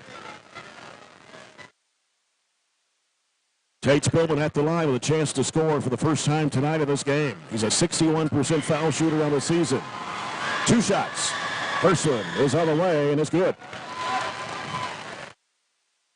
out to 9 points at 31-22.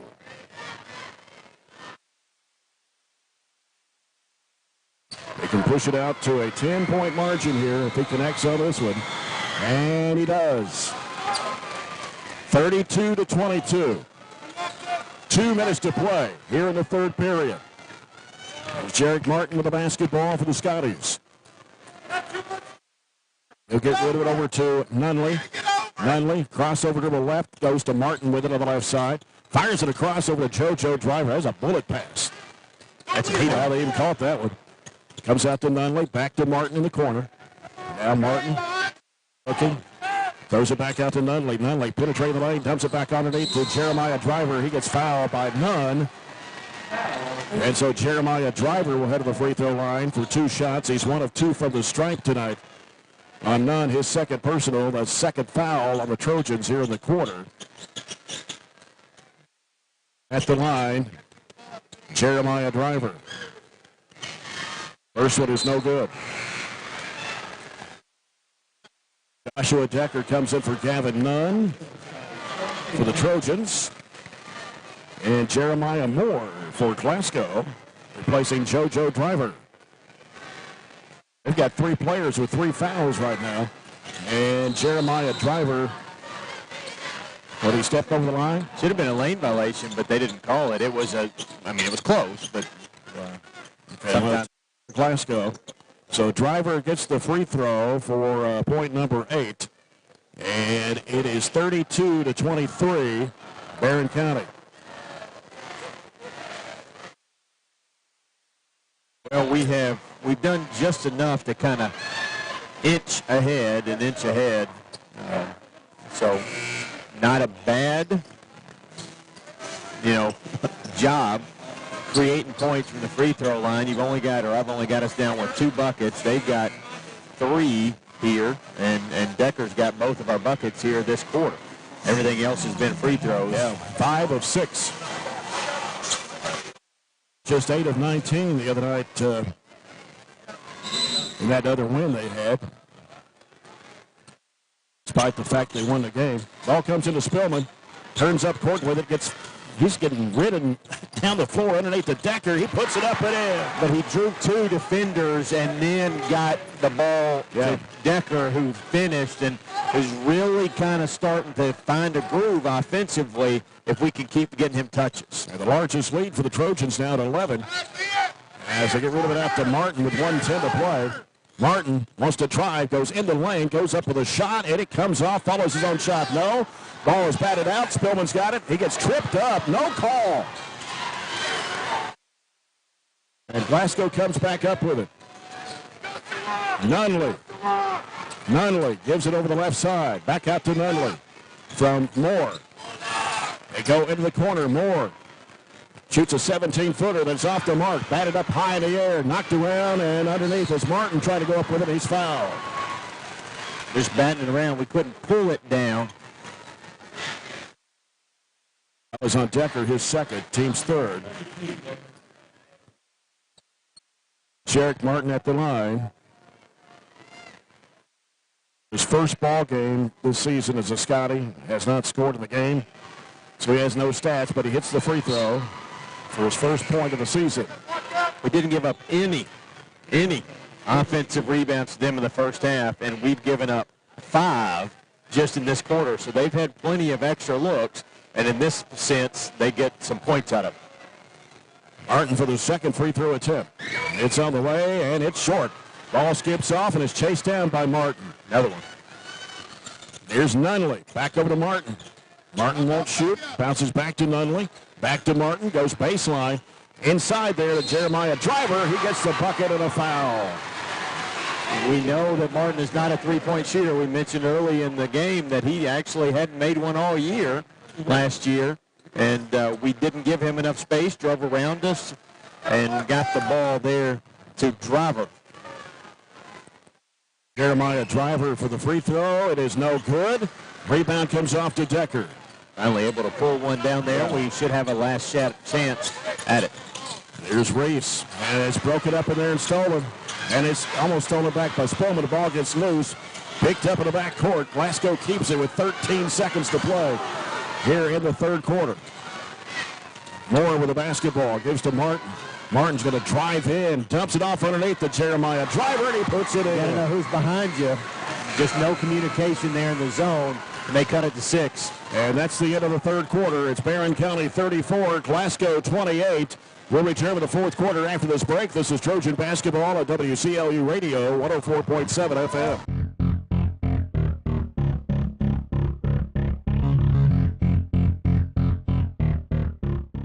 If you haven't heard, there's a new approach to banking. It's called Kasasa, and you'll find it at the People's Bank. Your free Kasasa checking account offers you monthly cashback rewards. The Kasasa cash checking account can earn you a very high interest rate on your balance. Then link Kasasa Saver, and you'll also get a high rate on your deposits. Grow with Kasasa at the People's Bank in Glasgow, Cave City, and Barren. The People's Bank, working for you. Restrictions and qualifications apply. Restrictions may vary. Contact the People's Bank for details and to learn more.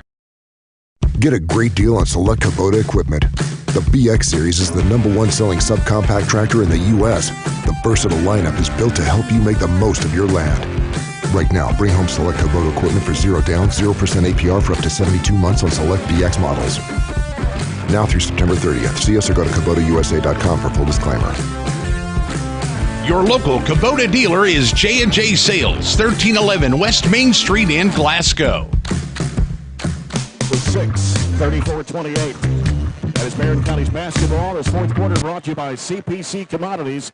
Proven in our farm, made for yours. Jay Turner with Robert Bauer here courtside as Scottie Jim. And Bray Bewley starts the fourth quarter, dumps it off now to Hardy. Hardy in the left wing, sends it out now to Clemens out top. Clemens against Jarek Martin. Right side it goes to Bewley. He's guarded by Bradley. They feed it down into Decker, trying to get around Jeremiah Driver. Puts it up and in. Got it up quick enough. Got around Driver, and Martin tried to come block it, but couldn't get there. 36-28 Trojans. 7:33 to go in the basketball game. JoJo Driver sends it over to Jarek Martin. Now Martin comes to set a screen for him. He's going to drive, goes into the lane, dumps it off underneath. The shot put up, rolls it in. Wow. That was Nunley. And it double shot it from his hip. Double clutch it because we got a hand on it. 6:30. Trojans lead it by 6. There's Cade Hardy with it out front on the right side against Nunley. Nunley reaching in on him there as Hardy works it to the left side, dumps it off in the corner. Joshua Decker back out to Spillman. Spillman trying to drive against JoJo Driver. Leaves it out there with Clemens. Now Clemens trying to make a move at his defender Martin. Coming out to get the pass, Bewley. Here's Decker with it on the right side. Decker working inside against Jeremiah Driver. Back over to Bewley on the left wing. Dumps it back inside there to Decker. Decker steps back, can't shoot the three. Now Spillman with it out between the circles. Working against JoJo Driver. He needs some help. Gets double teamed in there. They're reaching in on him and not calling anything. Here's Decker from 17. No good. Rebound comes off to Martin. Tough shot, stepping back instead of stepping into his shot. Makes it tougher. Martin moves right into Tate Spillman. And they're going to call the foul. And that's going to be his second. Team's first in the fourth quarter. The change they've made is really put the ball in his hands a little bit more. And when he gets it, we're having to help because we can't guard him one-on-one. Yep. And inside, and a shot going up and in. Decker went to the deck. He should have been. He lowered that shoulder in, and Jeremiah Driver gets the bucket. They cut the lead to 4 at 36-32. 9-2 run for the Scotties here. 6:04 to play. Comes out top to Clemens. Clemens sends it right side over to Bewley. Now Bewley looks inside for Decker. He's got it down low. Trying to post up, spin move, fall away. Shot, got it. Quick timeout there by Trojans coming off that bucket. I'm surprised based on their size. Really, to be honest with you, when they warm up, they look like they're bigger than they are because a lot of their size doesn't play productive minutes for them. But still, they do have good size. We just, at positions, we've taken advantage of it. And Decker's probably the leading scorer tonight, isn't he? He definitely is. He's got, 18 points. Averages 10.4. 18 points for Decker, and then you drop to Bewley with 6. Hardy has 5. Reese has 5. Spillman with only 2 free throws. We're going to give Decker just a little bit of a break here as Nunn comes in for him. what we have to make sure we do on this end down there is two things. You have to keep them in front, know where the help's coming from, and a rebound. We gave up 6 offensive boards just in that third period. We got to get in front of our man and secure that board. They put the ball in the hands of Jarek Martin.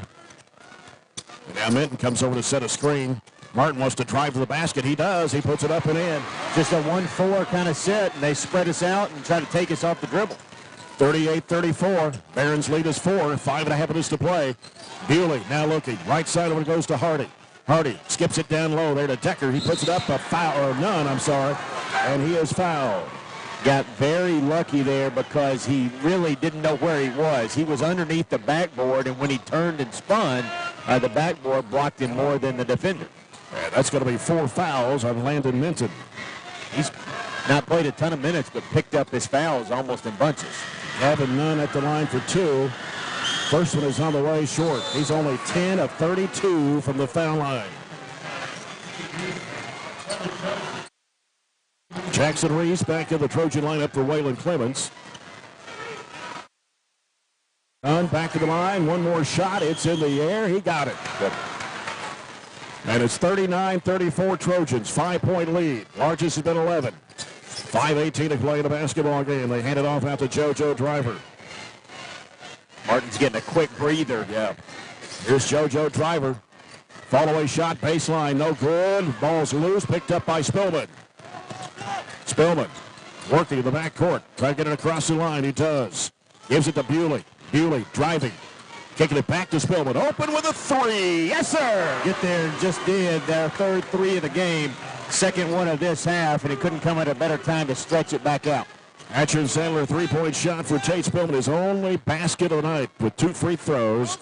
And it's 42-34, Barren County. 4:38 to play in the basketball game. They work it inside. Minton out straight away. Bradley 3, and he's in there. That's his first points of the game tonight, too. They got 3 threes, just like we did. 32-37. Bewley in the backcourt against JoJo Driver. Hits it across the line. Leaves him. Takes it down into the paint. He'll give it out to Hardy. Hardy out of the left side of the floor. Hardy against Quinn Nunley. Bounce pass. Right elbow. Jackson Reese. Hands it off to Spillman. Spillman back to Reese. Reese looks inside. They got Nunn down inside. Up in the left hand. No good. Try to get his own rebound. And should have been a foul there, but no whistle. They're letting them play inside. And Glasgow with the basketball. Here is Bradley over to Nunley. Back out it comes to Bradley. 3:45 to play. Bradley in the corner. 3-point shot. Good. JoJo Driver with his second tray of the ball game. Got it to 2. And it is 42-40 and a timeout.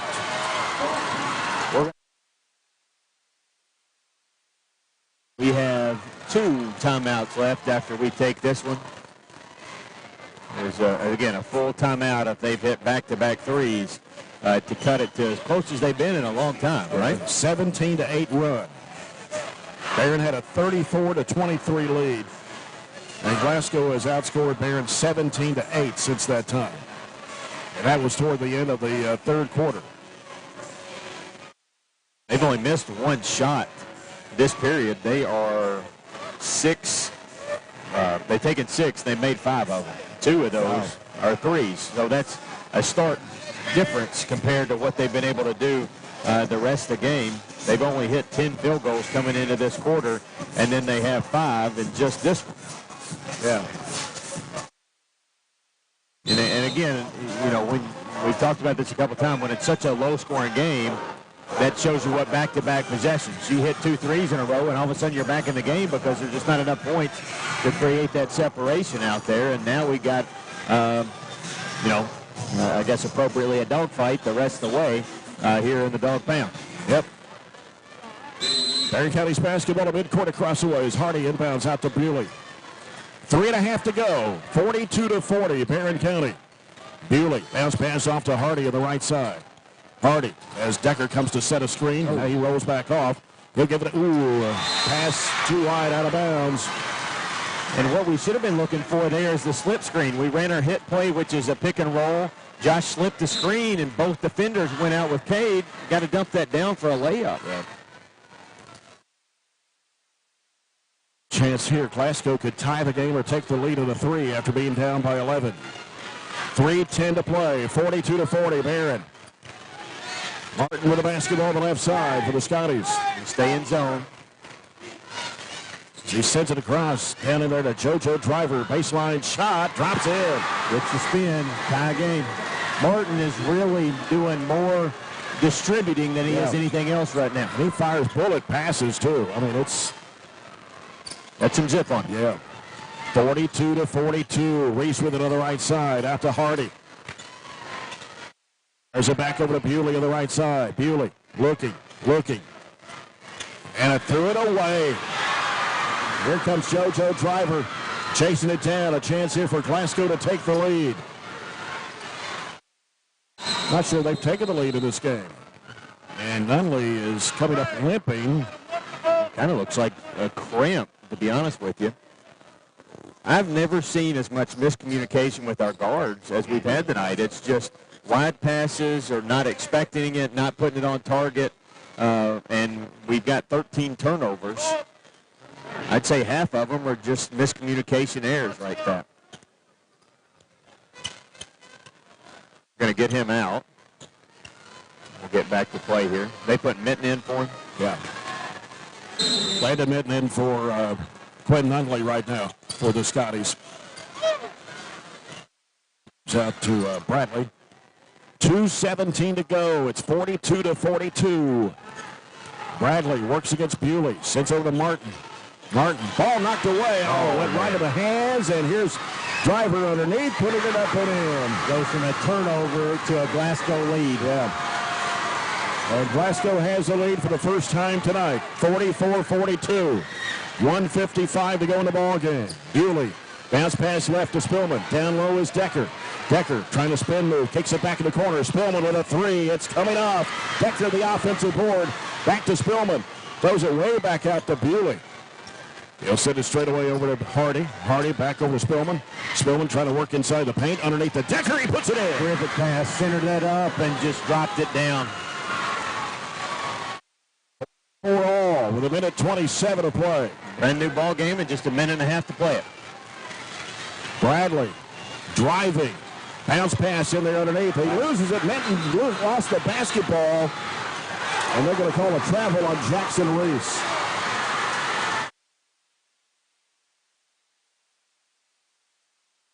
We were fortunate probably not to get a foul called on us. There was a lot of contact underneath the rim, and then Jackson got tripped up. It looks like Minton tripped him, not intentionally, inadvertently, and also looking at the replay, Jeremiah Driver was right there, so there was a lot of congestion. He just didn't fall on his own, but that'll go down as a turnover after Glasgow had committed one of their own.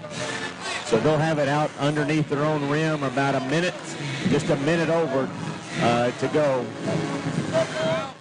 And that timeout, let me correct a while ago, that timeout was not called by us. So we have 3 timeouts. Okay. Glasgow just called this one, so they only have 1 left to reset it. They do have the possession arrow, and nobody's even close to shooting the bonus, as there's only been 1 foul called each way this quarter. And we're tied at 44-44. Barren County had an 11-point lead at one time at 34-23. And outscored 21-10.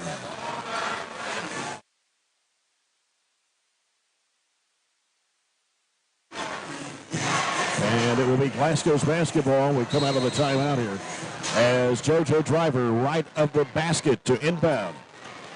Gets it into Jeremiah Driver. Jeremiah Driver dribbles away from trouble, comes out to Martin, gives it back to Jeremiah Driver. And now he's looking for help. Down to 1 minute to play. We're tied at 44. Scotties with the basketball. They hand it off to JoJo Driver. Long time to hold it for 1 shot. But that's the position you like to be in, win or overtime. Yeah, that's true. It's JoJo Driver putting down the dribble now against Hardy. Down to 38 seconds to play. JoJo Driver. Hardy trying to stay with him. Goes to the left side. He's going to drive. Make it 24 and a half. Make it 24 and a half, I guess. I don't know. they don't have stopwatches or replays or anything, but Glasgow will pick up with full court pressure. It's 20. Actually, what they're going to do is they're going to put it back to 27.5 and reset it. The problem is that allows Glasgow to pick up in a full court press after we had really gotten the ball in easily, and we're bringing it up the floor. Yep. So they're trying to get that half on there. They got 27. They just don't have .5.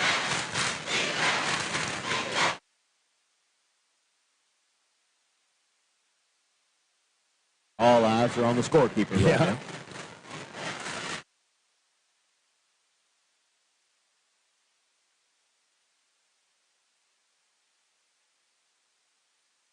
He'll try. Well, they put it at 28 now. You got to try to run it down. You can't add time to it. No, I don't know how you do that. That didn't work. It's at 27-1. We could be here all day. There we go. 27-5. All right, Quick Finger got it down to 27.5. 27-5. Barren County's basketball. We're tied at 44. Inbounds pass comes to Reese. Reese looking to the backcourt. Guarded by Martin. Trying to go up the right sideline. He's going to drive with it. Gets cut off. Timeout here. Called by Coach Warren Cunningham. Get it across half court. That took us, for mathematic purposes there, 7 seconds. So you got 20.7 left.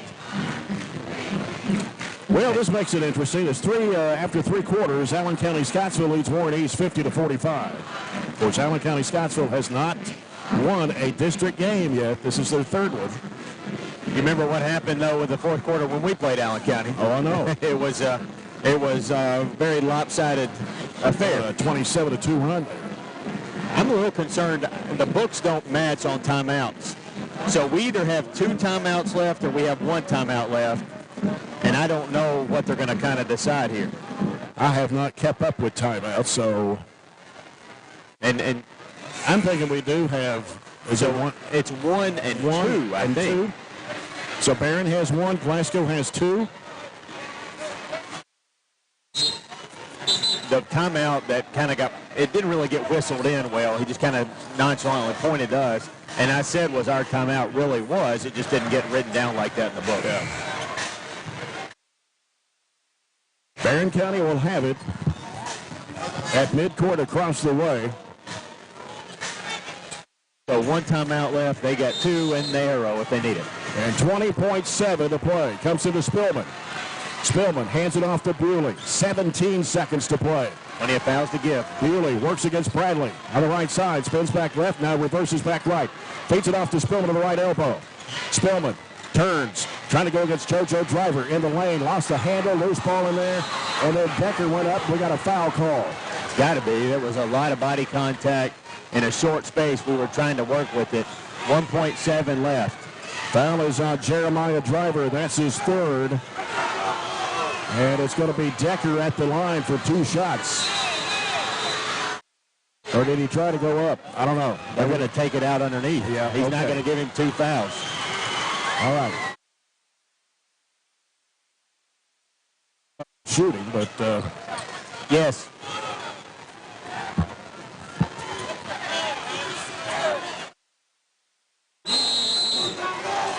Glasgow's going to call a timeout. We were kind of wanting to call the timeout to set up a play, but we didn't want to burn our last one in case we couldn't get it in. So Glasgow, in some aspects, gives us a favor. We had a really good play drawn up earlier, and we just mishandled the inbounds, or it would have been a layup.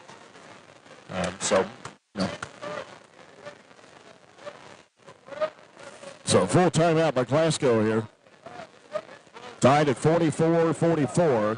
1.7. Is that what's left on the clock? It is. They have a clock. They have a timeout counter when they go.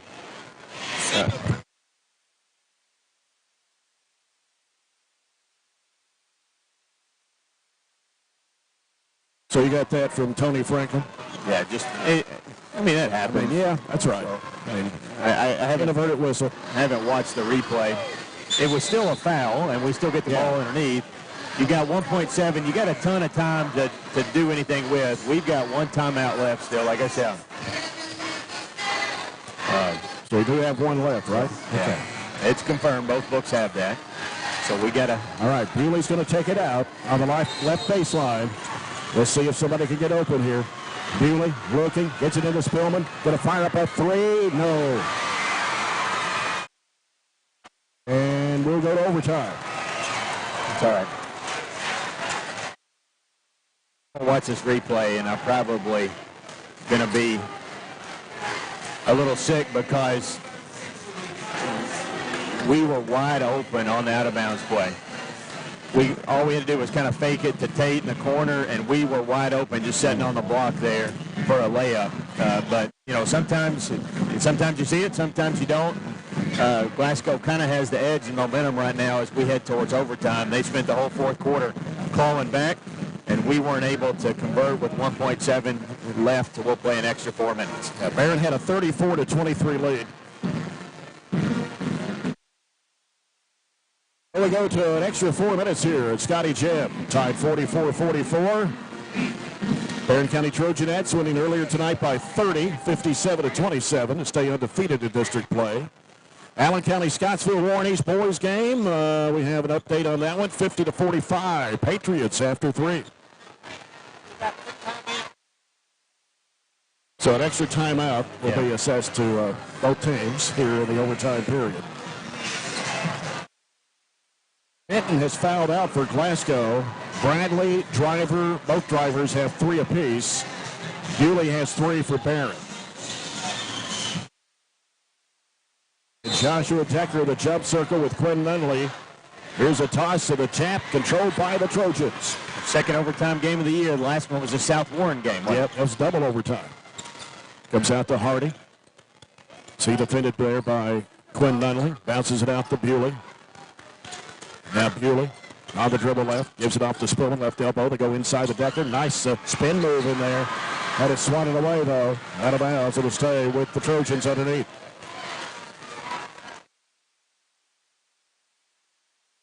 And Decker will be the trigger man.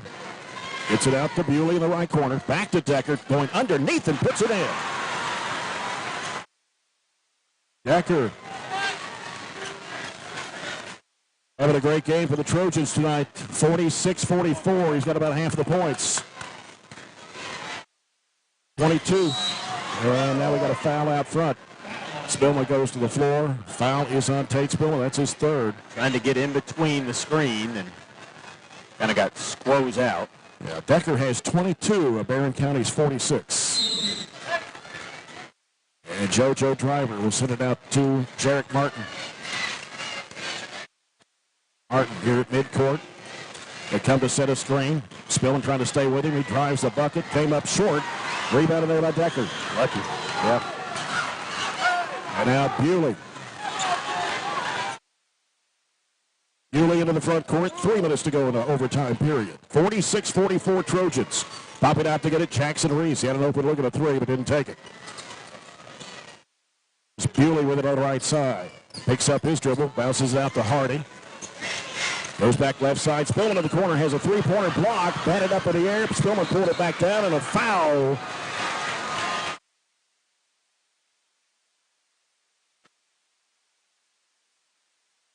They haven't signaled who the foul is on.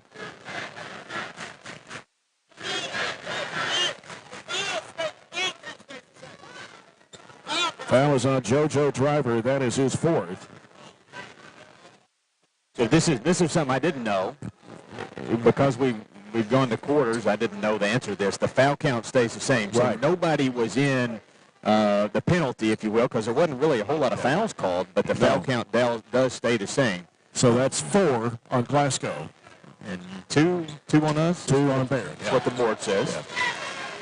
2:41 to go in overtime. Barren County 46, Glasgow 44. Decker left baseline to toss it in. Trying to look for Reese, can't find him. Comes out to Bewley. Now Bewley puts down the dribble. Leaves it out with Reese and back out front to Hardy. Hardy guarded closely by Bradley. Bradley's got 3 fouls on him. Again, JoJo Driver has 4. There's a reach-in foul. They give it to Reese on the left side. Reese circles around, comes back out with it with 2:20 to play here in overtime.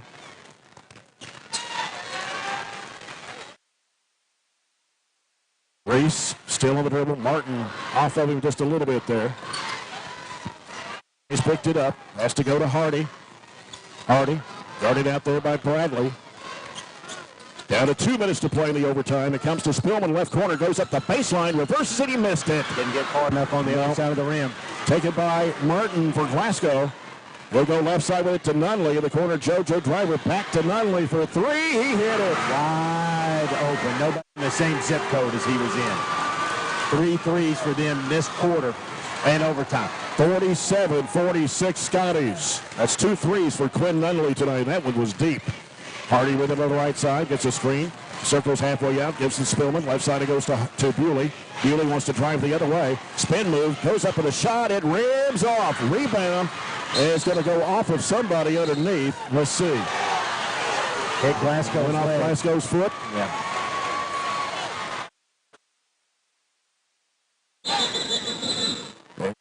I don't know what's going on here.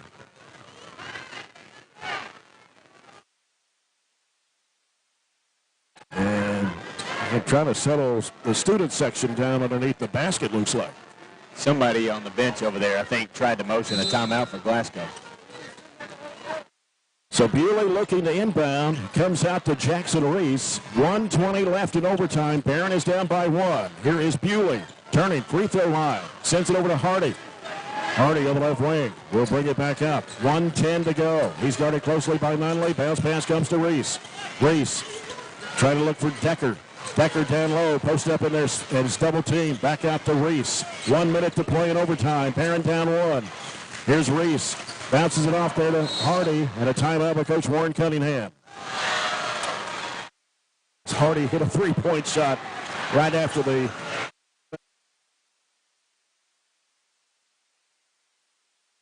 Anyway, it is 47-46, Glasgow, here in overtime, as they put the timeout on the clock. So we're just, under a minute to play, I think? I think it's, yeah. Close to a minute? Yeah, 54, 55, something like that.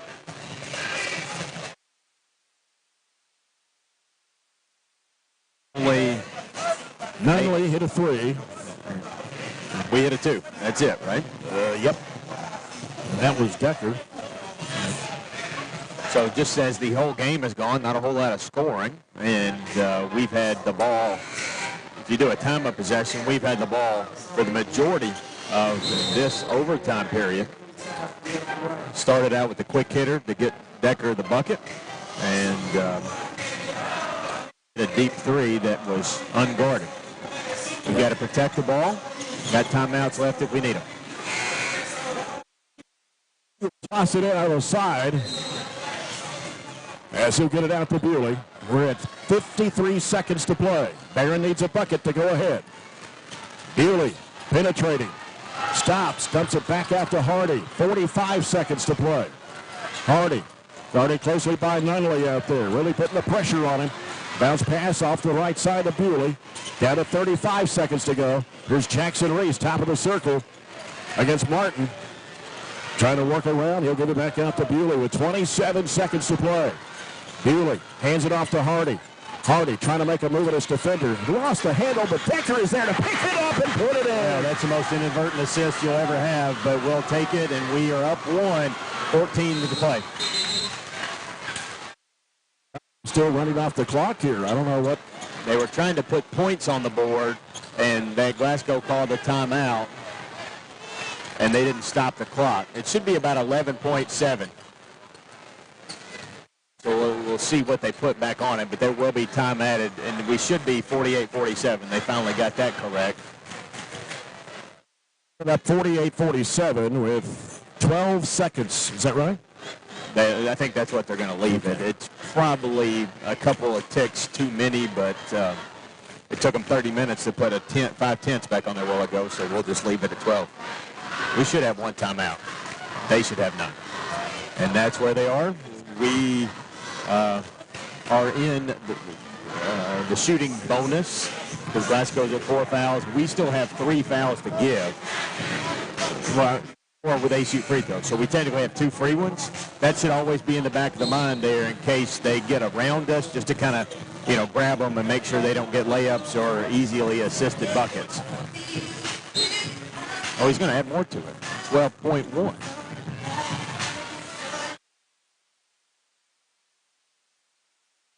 So we're going to leave it at 12? Yeah. I think we'll be content with that. Yeah. 1/10 of a second really, I don't know, makes any difference or not.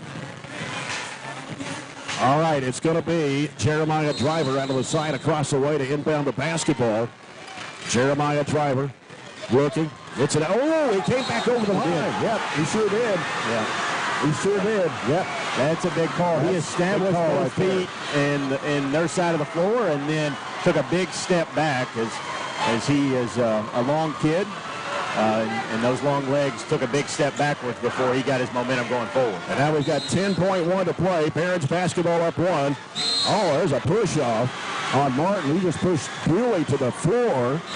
Two-hand push. He'll get his 2 free throws, but they were probably going to foul pretty quick anyway. Some time did run off the clock. Bewley is at the line. He had 6 points the first half. He's not been to the line tonight, but he's a 72.5% foul shooter, and these are huge right here for Barren County. Bewley with the first of 2 on the way. No good.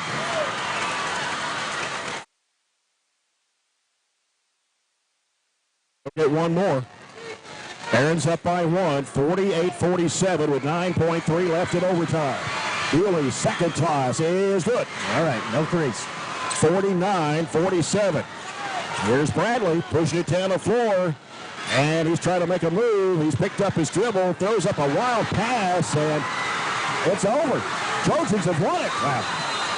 I don't know if that was a pass or a shot, but nevertheless, the Trojans won it here in overtime, 49-47 over the Glasgow Scotties. Wild ending for sure, and watching the replay, I think he was trying to shoot it, and we honestly probably got away with a little body contact right there, and just sometimes at the end of the game it doesn't get called, and sometimes things go in your favor, sometimes you get breaks. We'll take a break here in a district win on the hard-fought game on Glasgow's floor. Yep, we'll come back with the post-game coverage in a moment. Again, Barren County Trojans win it in overtime, 49-47 over the Glasgow Scotties. Back in a moment. This is Trojan basketball on WCLU Radio 104.7 FM.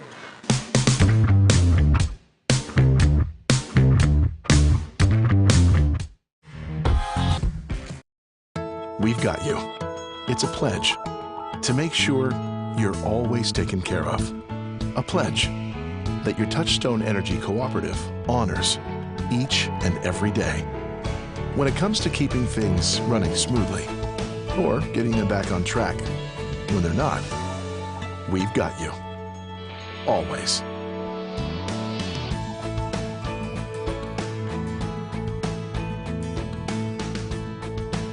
Extreme Health Club and Extreme Fitness for Women, both with 24-hour access. And Extreme Blend Smoothie Bar to help you refuel and recover. Over 8,000 square feet of weights in Extreme Health Club, and ladies only at Extreme Fitness for Women, including tanning beds, both with access to saunas, infrared saunas, and the 90-degree saline therapy pool. You'll love the wide variety of classes with experienced instructors. Personal training is available and with the best in the business. Call or stop by today and see what everybody's talking about. Get in. We're making country great again. Come on. Whiskey River, take my mind. Willie 94.1. You got to have an ace in the hole. Willie 94.1. I'm a hard-working man. The Big Willie. Oh, little rock. It's great country. Willie 94.1. We're making country great again, and we've got the Real Trader for you every weekday morning starting at 8. Join me, Mac Daniels, for it right here on Willie 94.1. Hey, son, what you doing? Daddy, I'm gonna own a dealership one day. All right, I'll dream with you. From one small dream to over 25 dealerships in the state of Kentucky, we have set out to provide Kentuckians with reliable vehicles and the best customer service for over 50 years. This may have started with a simple dream, but our dedication to our customers will go on for generations. 47. As we welcome you to the post-game report. Brought to you by SCRTC. SCRTC's alternative to cable is MyStream TV. Switch today and save on your cable bill. As we take a look at the postgame stats, brought to you by Southern States at their new location on Cross Street. Barren County led 12-7 at the end of the first quarter. It was 22-15 at halftime, led by as many as 11 at 34-23 before Glasgow started making their run to cut it to 34-28 after 3 periods of play. Ended up in regulation at 44-44 when Glasgow scored 16 points in the fourth quarter to Barren County's 10. But Barren County outscoring the Scotties 5-3 in the overtime period. Glasgow drops to 3-11 on the year, 2-1 in district play. Barren County improves to 7-8 on the season overall, and 3-1 in district play. For the Scotties tonight, they had 19 field goals. 5 of those were three-pointers. 4 of those coming to the second half of the overtime period. 4 of 8 from the foul line. They had 3 players in double figures, scoring 47 points. You had 3 players in double figures for the Scotties tonight. Jeremiah Driver finishing the night with 16. He had 7 baskets. He was 2 of 5 from the charity stripe. 13 for Quinn Nunley tonight. He had 5 baskets. 2 of those were three-point shots. He was 1 for 1 from the foul line. JoJo Driver finishing the night with 12. He had 5 baskets. 2 of those were three-point shots.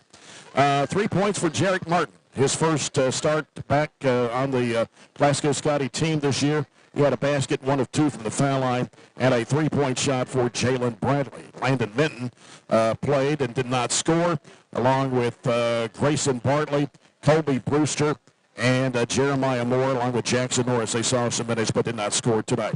For the Trojans, 18 field goals, 1 fewer than Glasgow. 3 of those were three-point shots, but the Trojans hit 10 of 14 from the foul line. That was the difference in the ball game.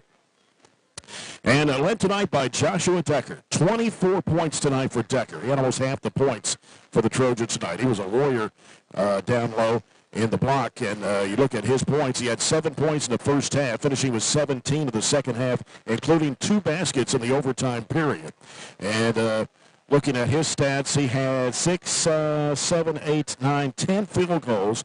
2 of those were three-pointers. And he was 2 of 3 from the foul line tonight. Bray Bewley scores 7 on 3 baskets in the first half. He was 1 of 2 from the foul line. 5 points for Tate Spillman tonight. A 3 and a couple of free throws. Cade Hardy had 5 points tonight. He had a basket back in the first quarter and 3 of 4 free throws to finish with 5. Jackson Reese had 5 all in the first half. He had a couple of baskets and 1 free throw. And Gavin Nudd had a basket and 1 of 2 from the foul line for his 3 points. Waylon Clemens started the ball game, did not score tonight for the Trojans. Ben Blackburn played some minutes but did not score. But all in all, it was a war. It was a battle. The Trojans come out on top by 2 in overtime. You know, that's what I kind of mentioned at the beginning. We were going to have to be more physical than they were, and ultimately I think we won the paint battle. It was just kind of back and forth, and once they took the lead, we kind of had to fight back, and it could have really went either way, just to be in fairness. We were 18 of 45 for 40%. They were 19 of 43 for 44%, so couldn't get much closer there. We didn't shoot the 3 well. We hit 3, but we were 3 of 16. They were 5 of 14 for 36%. Turned it over more than they did, 14 to 11, but we out-rebounded them, 28 to 20, 11 offensive boards to 6 for them. So it's a win, and it's a district win, so we'll take that into an NTI day tomorrow. Absolutely. Coach Warren Cunningham joins us for Coach's Comments, brought to you by Edward Jones, financial advisors Jamie Harris and Sheila Perkins. And, Coach, we expected a war over here tonight, big district game, and a good win for you and the Trojans. Yeah, I mean, anytime you can come over here and get a win, it's a good night. I thought, obviously it wasn't a very pretty game. I think both teams have probably, you know, if you look at the stats and the numbers for both teams, we've both kind of struggled to shoot it a little bit, and at times we've struggled to score it, and I think that was evident by both teams a little bit tonight. Some of that is the defense and the intensity of the game, but I thought we just kind of grounded it out. Joshua was really good, and, you know, I think he's getting more and more comfortable, and I thought our guys did a better job of getting him the ball, and he did a better job of freeing himself up to where we could get him the ball. There's a big difference in there, and Spud just thought we kind of grounded it out. I was proud of our team. It was a low-scoring first half. You were up 22-15 at halftime. They went up by 11 at one time at 34-23. What happened after that to get Glasgow back in the game? Well, the big possession there, the 2-3 possessions in a row, we were up 11, and I think they missed a free throw. And before we ever got another shot, it was back to 5. We gave up a free throw rebound, and then we gave up I think we maybe gave up an offensive. We gave up an and one, and we gave up another free throw rebound maybe. I can't remember, but I just know that they had about 2 or 3 possessions there before we ever got the ball back. And then we got it back and we turned it over. Yeah. And so those little sequences are, I mean, they just kill you. And they take all your momentum away. You know, if you're up 11 and you just hold it steady for a couple minutes, or you push it out another couple points, and that really changes the complexion of the game and maybe the way that they have to play. But we just never did put ourselves in that position. But, you know, we had some chances. You know, they took the lead. Sometimes in those games, you know, we'd had the lead for most of the night. Sometimes in those games, if the lead ever changes hands, that's tough to overcome. But I thought our guys kind of battled through it, and we made some plays there when we had to. Of course, Glasgow, very athletic basketball team as always. And, of course, Tate Spillman tonight really didn't get very many looks. He was covered up most of the night. Well, their length causes us some problems. It did last year, and it did, you know, does now too. Just because you don't get a lot of real clear looks. You know, I thought, you know, our guards, it's just got to be, when they've got some opportunities, they've got to be a little bit more aggressive to try to go make some plays, and that's what we talked about. That's what I told them in the locker room there a second ago, you know, there at the end. Don't be afraid to go make a play. We weren't trying to hold it there when we were down 1, but, you know, we were trying to be patient, but also, hey, let's make a play, and we were trying to mix in a set or two also. But I was proud of our team. I thought we just, you know, these kind of district games especially, so you always got to play through adversity, and there were ups and downs, and you just got to keep playing the next play, and I thought for the most part we did that. Go back to what Joshua Decker did tonight. 24 points. He hit 2 threes. Yeah, I mean, he shoots it pretty good, and he shot, you look at his numbers last year, I mean, he shot, I think, maybe in the low from the 3, and it's just about, as long as he gets arch, he gets good on it, then he's a good shooter, and you know, he's got good skills, got a feel for it, and you know, I know he hasn't made very many in games, but we've certainly, you know, he's very well capable of making shots out there.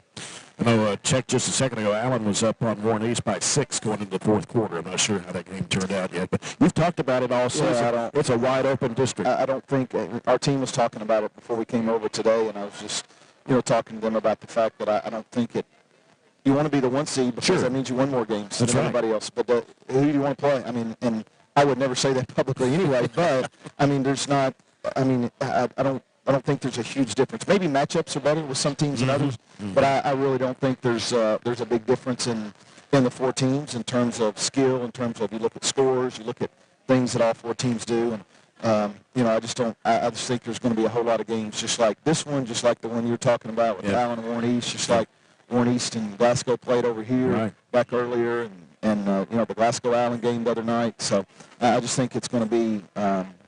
You know, it's going to be like that all season, and it'll certainly be like that in the district. Well, you go to 3-1 in the district, so and Glasgow now drops to 2-1. You got 3 games scheduled for next week. You got Monroe County on Monday, Bowling Green on Tuesday, Allen on Friday. Maybe if they get the game in on Monday night, if the weather clears out, they get the roads cleared off by Monday night. But Monroe County, always a tough ball club to face. Yeah, and they've got a good team with you know, Knuckles and Williams. Those guys, I don't know where they're like maybe juniors by now. They've played forever. They took just 1 year over, right? Yeah, I don't know. They have played forever, and they're still not seniors. But I mean, it's anytime you got 2 good players like that, you got a lot of pieces to build around, and I haven't had a chance to see them or work on them any yet. But we'll you know, we'll just kind of see what happens with the weather here, and like I said, we got 3 games next week, 3 the following week.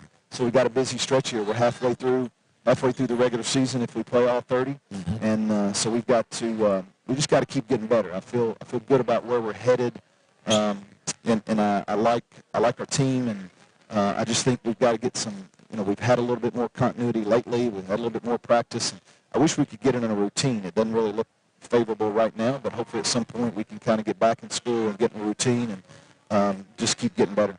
Coach, congratulations to you. All right, thanks, Jim. We'll hope to see you on Monday. Yes, sir. Coach Warren Cunningham, the Trojans, they win it here in overtime with the Glasgow Scotties 49-47. We'll come back and wrap things up here from Scotty Jam after this timeout. This is Trojan basketball at WCLU Radio 104.7 FM.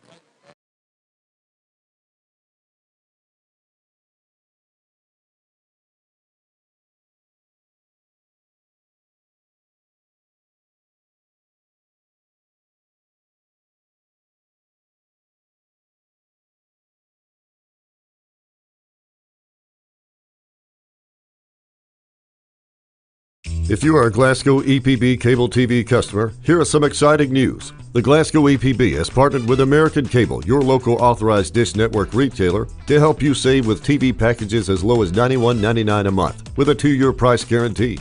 When you make the switch to American Cable, you can also enjoy 3 months of reliable Glasgow EPB internet for free. Hurry now, as this offer won't last long. Call 270-651-8341 or 270-847-4542 now.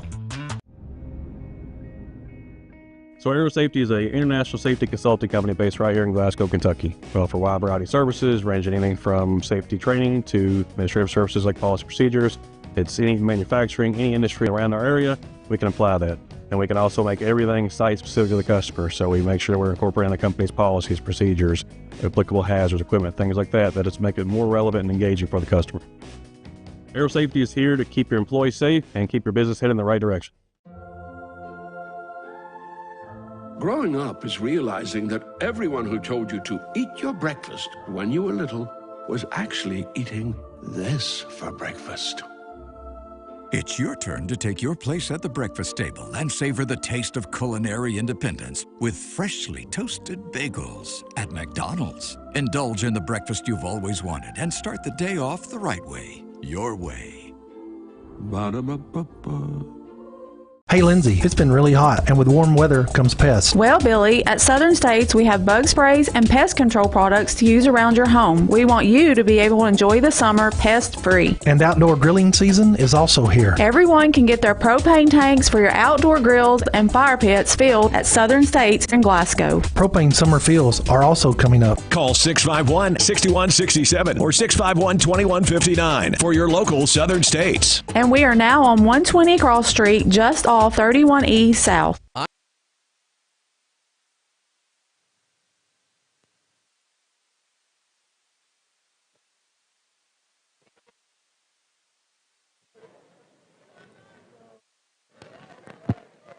Well, I'm not sure if we're back or not. I think we still had 2 more commercials to play before we head back here. Anyway, our final scores again tonight. The Trojanettes winning 57-27 over the Glasgow Lady-Scotties, and the Trojans win 49-47 in overtime over the Glasgow Scotties. Again, the girls' game with Davies County possibly not be played Saturday night, so we will probably wait until Monday night with the Trojans and Trojanettes host Monroe County in a doubleheader, with the girls' game starting at 6 and the boys' game to follow, and we'll be on the air at about 5:45 on Monday night to bring you Barren County against Monroe County. So for Robert Bauer, Jake Norris, our studio producer, Aaron Russell with a live stream broadcast, this is Jay Turner. Thanks for being with us, and good night, everybody, from Scotty Jim.